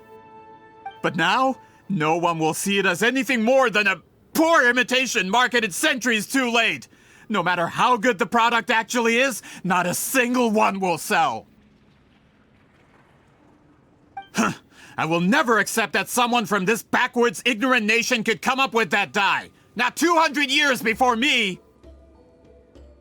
Even when the truth is right in front of you? Ha! Truth is in the eye of the beholder. I'm already in the printing industry. I can go into publishing, no problem. All I have to do is destroy this sphere, write a detailed report about my findings, and publish it around the world. Then, the so-called truth becomes your word against mine. Once my report is accepted as fact, no one can accuse me of making false claims. That's awful! What happened to restoring the truth of history? That plan hasn't changed. I will continue to spread my truth for all of Teyvat to see. Ah, you mean a hero of Natlan who's not actually from Natlan? And a great shaman who, according to rumor, abandoned her tribe long ago? From a practical perspective, there's no reason for either of you to stand against me. Shows what you know. Oh, since you like rumors so much, have you heard the one about what happens to people who get on my bad side? Ah, the wrath of Granny Itzley. Like I said, our interests aren't at odds. I knew from the beginning that you would accept my invitation, considering Huitzilin was your rival. You've lived longer than her, you're far stronger than her, and yet, she has always been more revered than you. Now, that can change. With the backing of the printing industry, I can take any book and send it to all four corners of Teyvat. This part of Natlan's history will be mine to tell. And in my version, I can erase the Battle of Seven Colors. You can be the one to have all the glory. That's not real history. That's a no, then? Your history means nothing to me. But it's not allowed to stand in the way of my Mora. Done running your mouth? Good. Before handing you over to the tribe, I think I'll have my way with you first. If this comes to a fight, per my contract, you're gonna have to go through me. That's right. I didn't pay all that Mora for nothing. Wait, aren't you subordinates of the captain? Why are you helping someone who wants to erase Natlan's history? The captain. You actually bought that? United in the pursuit of Mora, we travel the land to collect debts. Our loyalty is to Regrader, his interests, and his wealth. Regrader? The captain means nothing to them. They serve a different harbinger altogether. Regrader! This man has the potential to become a giant in the printing industry and disrupt Fontaine's economic system. This aligns with Regrader's interests. It's all been a lie from the very beginning! I don't care who you serve. When it comes to punishment, I don't discriminate.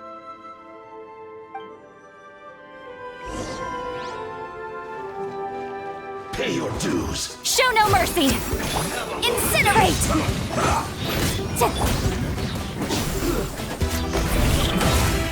This is good. Wheel of Life.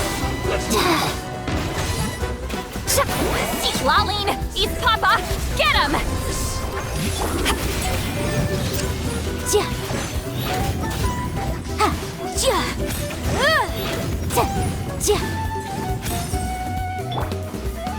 Get to work!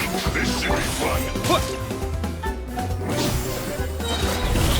My work.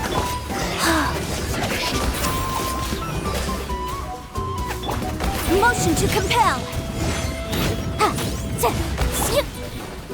You two! Time to end them!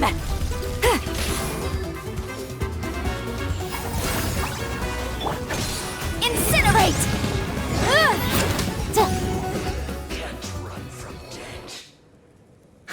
That's what you get for messing with the hero of Natlan and Granny Eatsley. They could give Regrader a run for his Mora. When did this person get so strong? Looks like the men following the captain failed to update us on the latest intelligence. Not good. This is becoming more trouble than it's worth. You're on your own! Hey, what about our contract? Your boss signed it himself! Our boss never signs a contract without loopholes. Even a veteran businessman like yourself fell into his trap. That's what makes him the best! Go home and read the fine print. All I did was trigger the exculpatory clause. You... The other stipulations have been fulfilled. I set up explosives around the cave, strong enough to destroy this place, as instructed. Oh, and for security purposes, all explosives have been rigged to blow at a specific time. Shouldn't be too long now.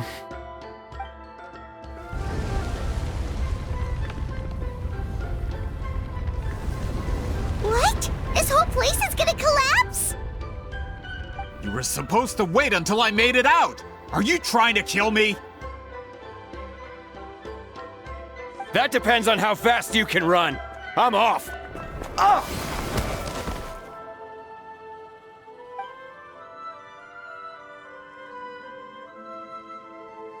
You think you can just waltz out of here?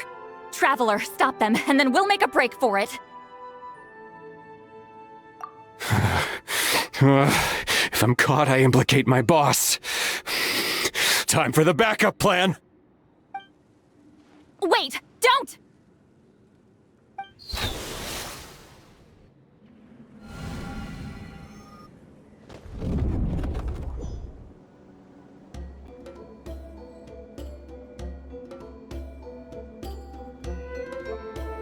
Where are we? Back in the maze? Our surroundings look different, though. Oh, good point. She'll know how to get out of here. Let's hurry. If we don't make it out before the cave collapses, we might never be able to leave. Let's see. See, Lolly? Looks like it's not gonna be that easy. What should we do?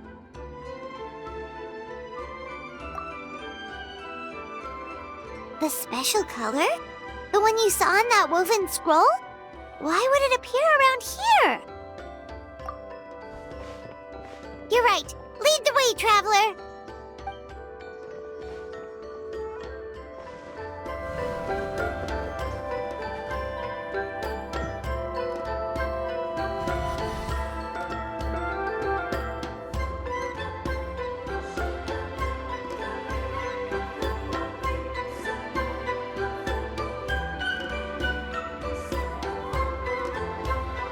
He triggered it just like that?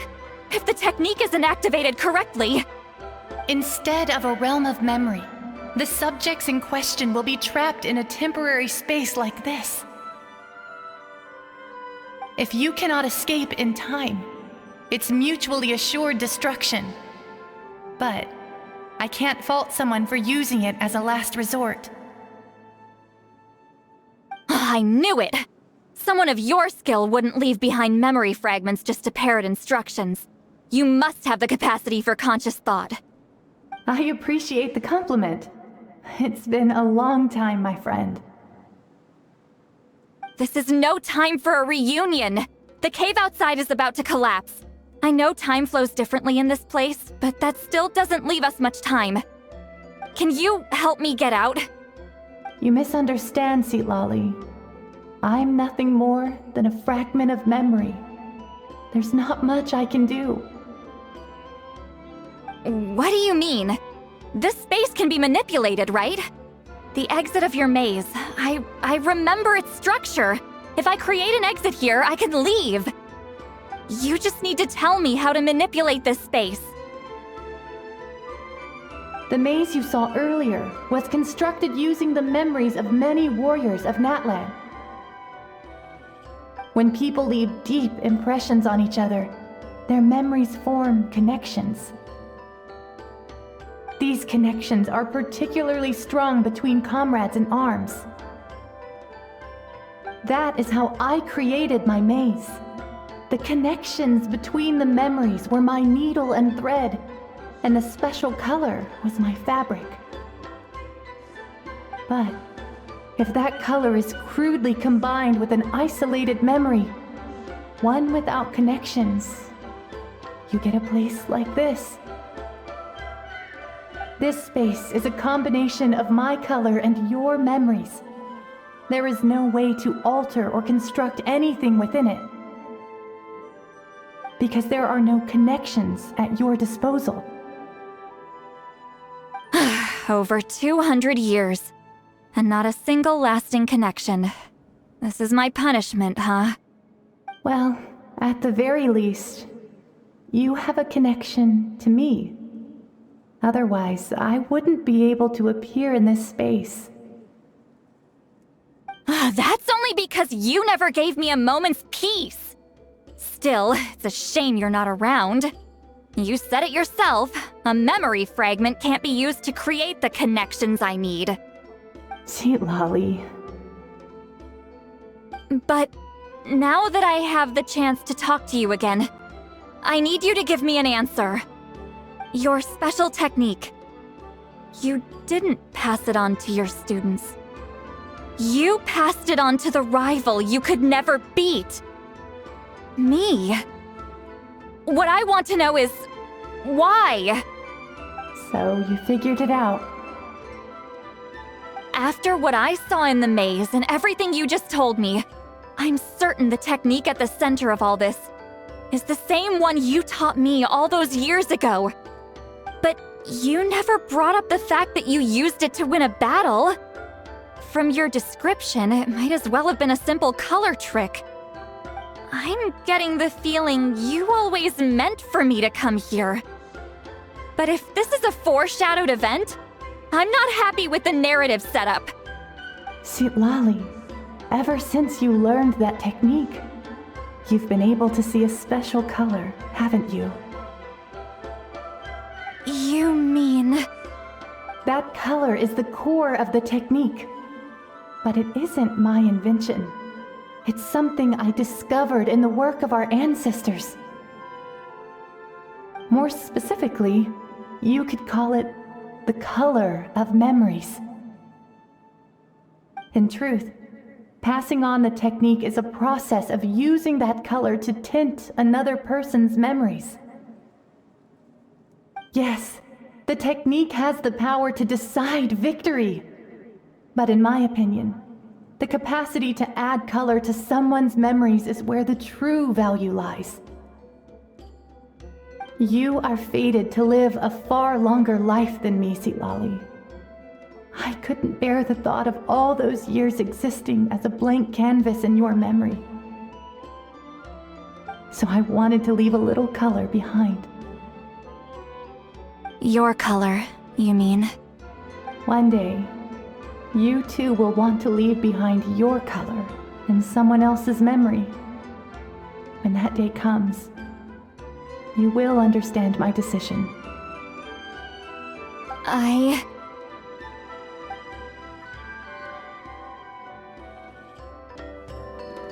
have to get out of here. That's the only way to rescue them.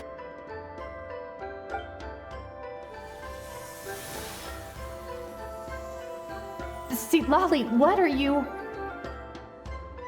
I understand the true principle of this technique now. If I can't construct an exit, then I will separate this color from my memories by force. But you could lose a portion of your memories that way. I know, but my memory is just a blank canvas I've neglected for 200 years. My friends are worth the risk. Traveler? When you entered the realm of memory I constructed, I used your memories to learn about your recent experiences. I have a feeling you're the one who will be saved this time. After 200 years, someone has appeared by your side, the kind of person I could have never anticipated. The Night Kingdom harbors Natlan's memories, and the Traveler's connection to that realm is incredibly strong, surpassing even the shamans who worship the Lord of the Night. This means that, even without your tutelage, he can see the color of memories. What did you say? Although he doesn't know how to wield it, he unknowingly left behind a trace of color in your memories. That was enough to guide him to this space. You now have a connection at your disposal. Well, Citlali, it looks like part of this was foreshadowed, but the rest is a surprise. Traveler? Traveler! That's Citlali's voice! She's just up ahead! This is goodbye, my friend. Your memories over the past 200 years are much more than a blank canvas. Cherish them. Wheatsealing. Citlali! Paimon! Traveler!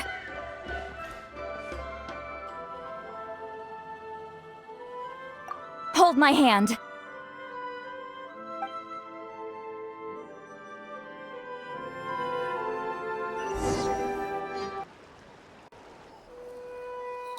Did we teleport out? Man, that place was so... Woo! We made it out just in time!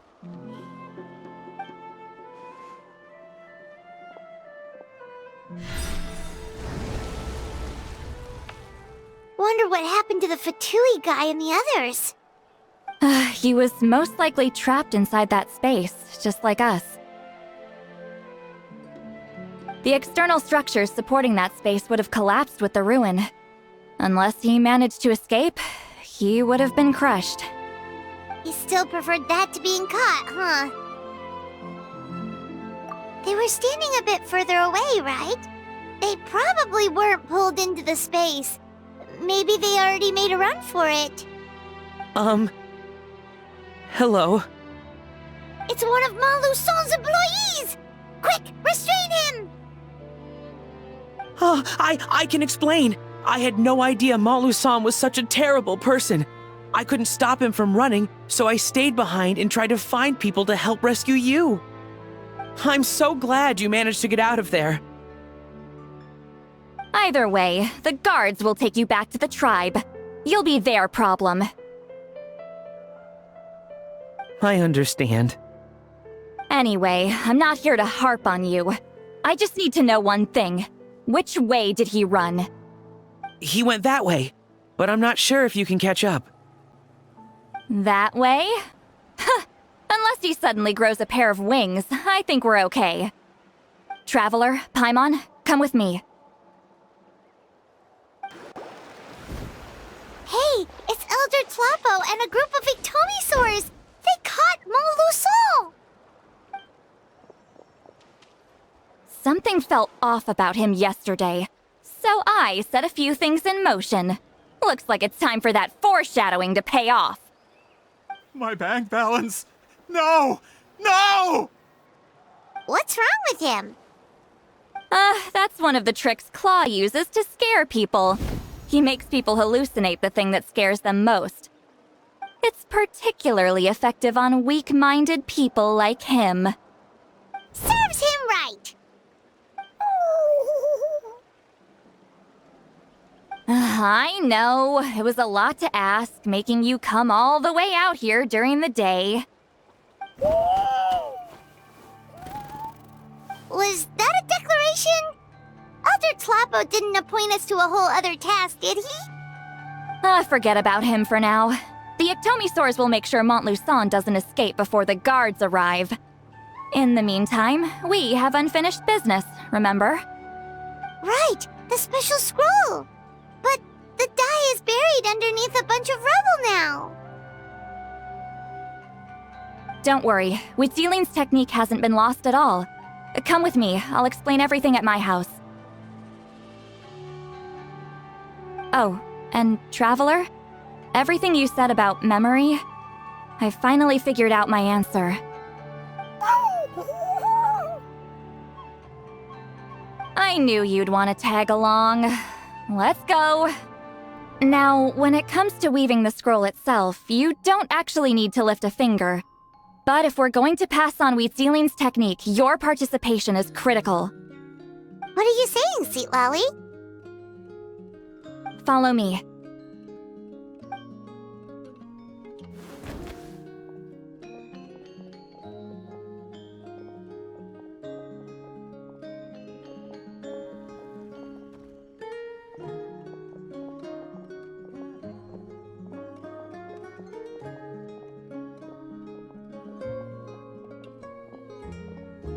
Whoa, look at this place.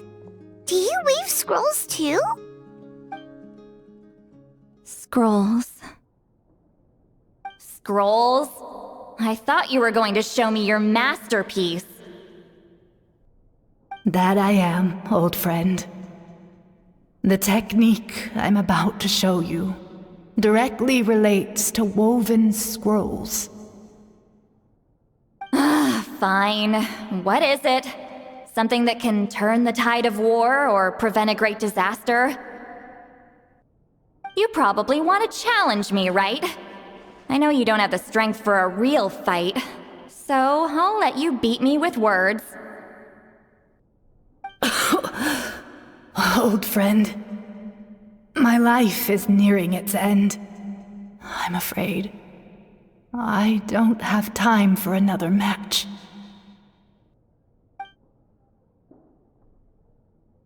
Hey. Don't worry.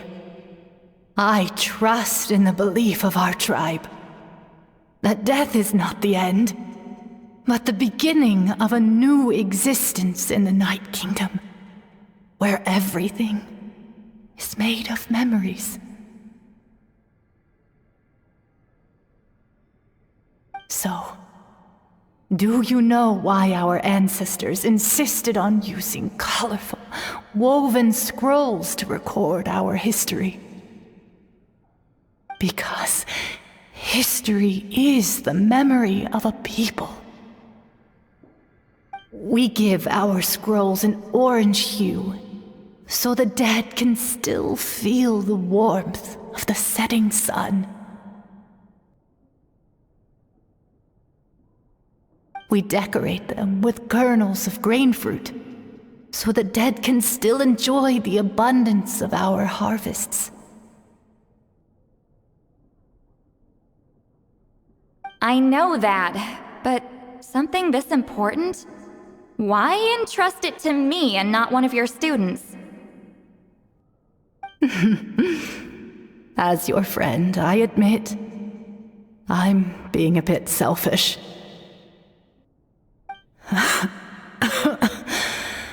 I don't have long, Sipali.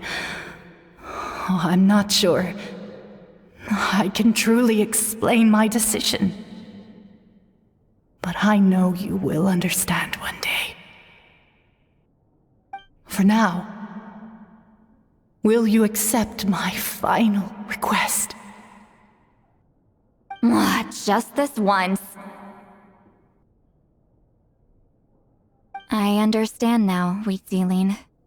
Just like you said I would. Claw, help me move this outside. I'm going to color it.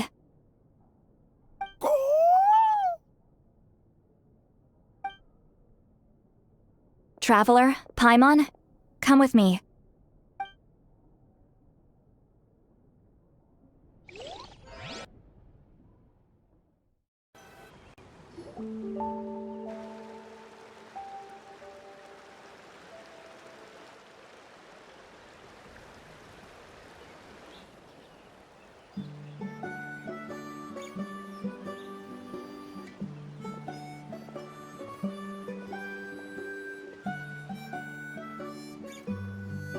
We are like birds, soaring through the horizons of time.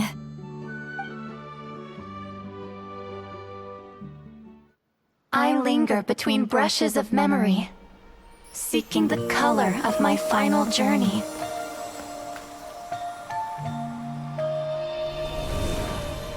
When I get there, may there be feathers to paint the sky, shades of rose.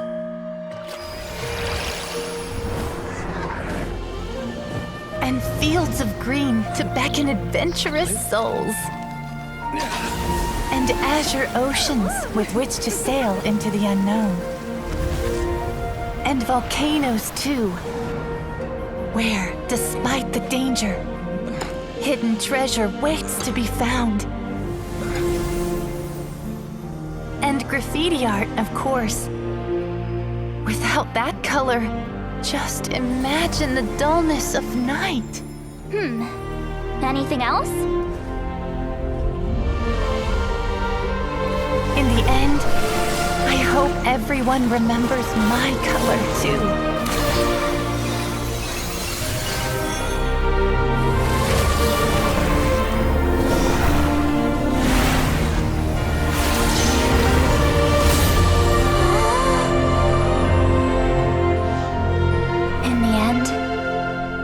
I hope everyone remembers your color too. All in all, it was just a technique for coloring a scroll. The task I'm entrusting to you is much more than that. Farewell, my friend.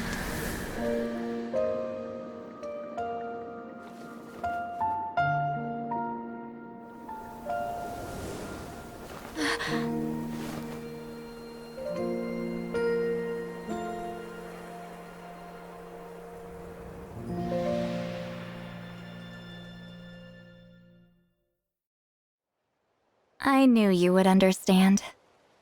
This is the special scroll. How did you know how to weave it, Seat Lolly? Hold on! You've lived for more than 200 years. You know how to weave the special scroll. That must mean... you're the one behind the gifts from the spirits! Oh, well, it's not like I wanted to interact with the appointed. So whenever I delivered the scroll, I used illusions to confuse them. The fact that it turned into some kind of divine intervention is because no one was skilled enough to see through my tricks. You've carried the duty alone for all these years? Even if you don't like interacting with people, why not teach someone else how to do it? Traveler, you can see the special color, right? The essence of that color is memory. That means completing the special scroll is a process of searching for color within your memories. Passing the technique on to someone means sharing your memories with them. You need to leave traces of your color in their memory, and they must do the same. Even though I only confirmed that today, I've had suspicions for a long time. And, well, ever since Sweet Celine died, I haven't wanted to form that kind of connection with people. Oh, yeah. It was her final wish, so I kind of resigned myself to taking on the burden forever. After all, I have all the time in the world.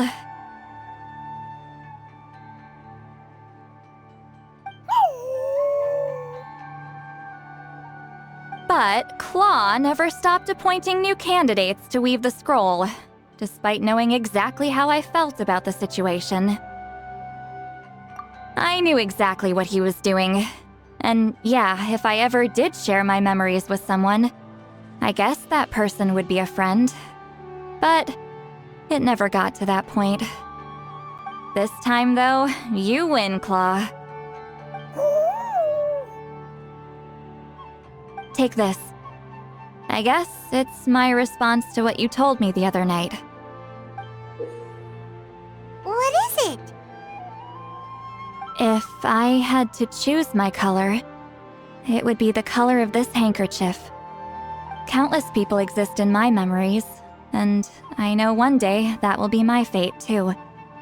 A memory living on in someone else's head. Since you have a long lifespan, you're the perfect candidate to bear this memory and carry my color in your mind. Just keep it safe. And you better not forget my color when I'm gone. Whoa. It's a little early to talk about death, don't you think? It's only been a few seconds since we made the friendship official. Isn't that what friends are for? Okay, this is a serious commitment. Well, Seat Lolly, if the Traveler's going to leave their color in your mind too, it'll probably be gold, right? Actually, their mark is already there. Remember the mind reading effect I couldn't fix? Well, I finally got to the bottom of it. Sharing senses allows communication to occur between the consciousness of different people. Naturally, memories are also involved in that process. Although I didn't know it at the time, we both have the ability to see the color of memory, which means that when I shared my senses with you, a connection was created between our memories. And that connection is what caused my original spell to go haywire. So, you can hear the Traveler's thoughts because you left traces of color in each other's memories? And that's why the Traveler could hear your thoughts too, because it works both ways, right? Quick thinking, but only those trained in the mystic arts can maintain that level of connection. That's why I can still hear the Traveler's thoughts, but not the other way around. There's no need to worry, though. Now that I've figured out how it works, I'll get rid of it in no time. Oh. I lied. Hearing each other's thoughts actually depends on the strength of the connection between our memories. So, after everything we just went through, I bet you can hear me again. I knew it. Since the connection between our memories is already there, the only way to get rid of the effect is for one of us to forget about the other. Just messing with you. I'm a legendary shaman of my tribe. Now that I know the cause, of course I can figure out how to fix it.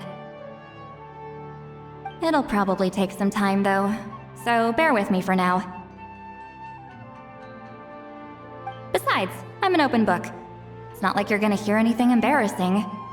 Oh, unless I've had a few drinks. A shame?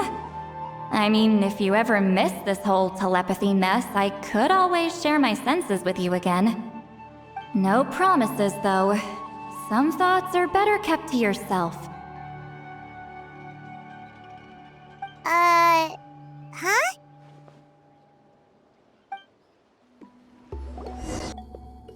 Ah, you did it? Your investigation into the Battle of Seven Colors must have been fruitful indeed. I do hope you share what you learned. Wow! The scroll is finished already! Elder Talapo's wisdom is never wrong. Yeah, we should explain. Take it away, Traveler!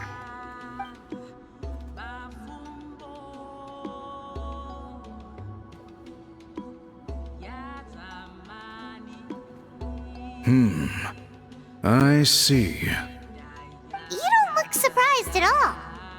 It makes perfect sense. History is the memory of a people.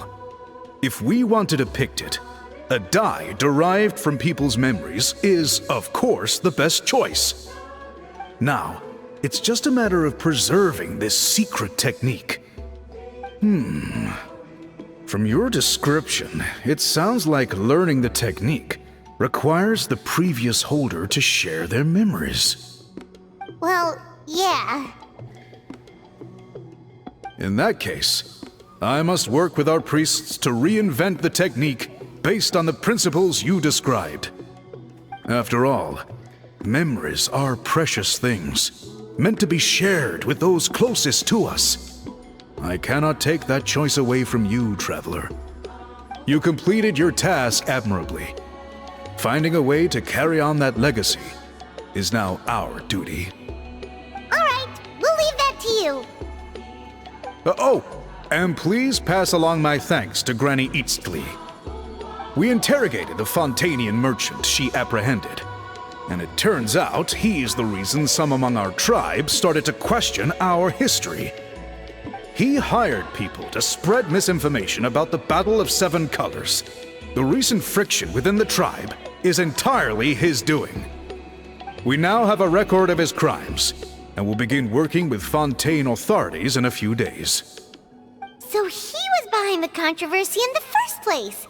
Guess it's easier to investigate when people are already questioning something. Anyway, that clears it up.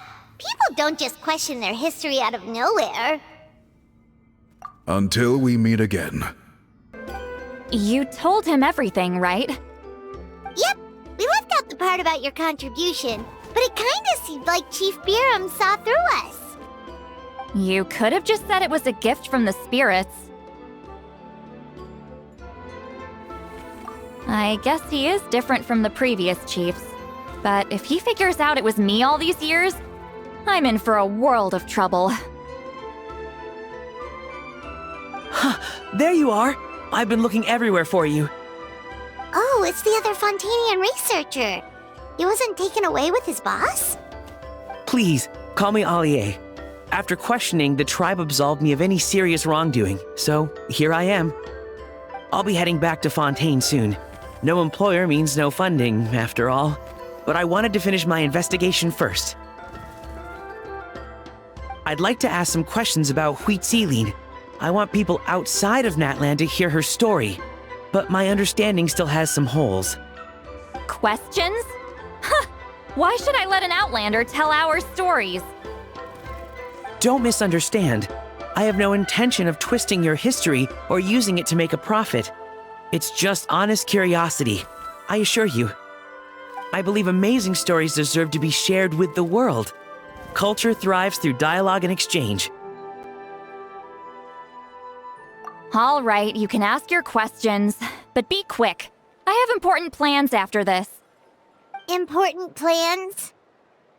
Oh, thank you very much.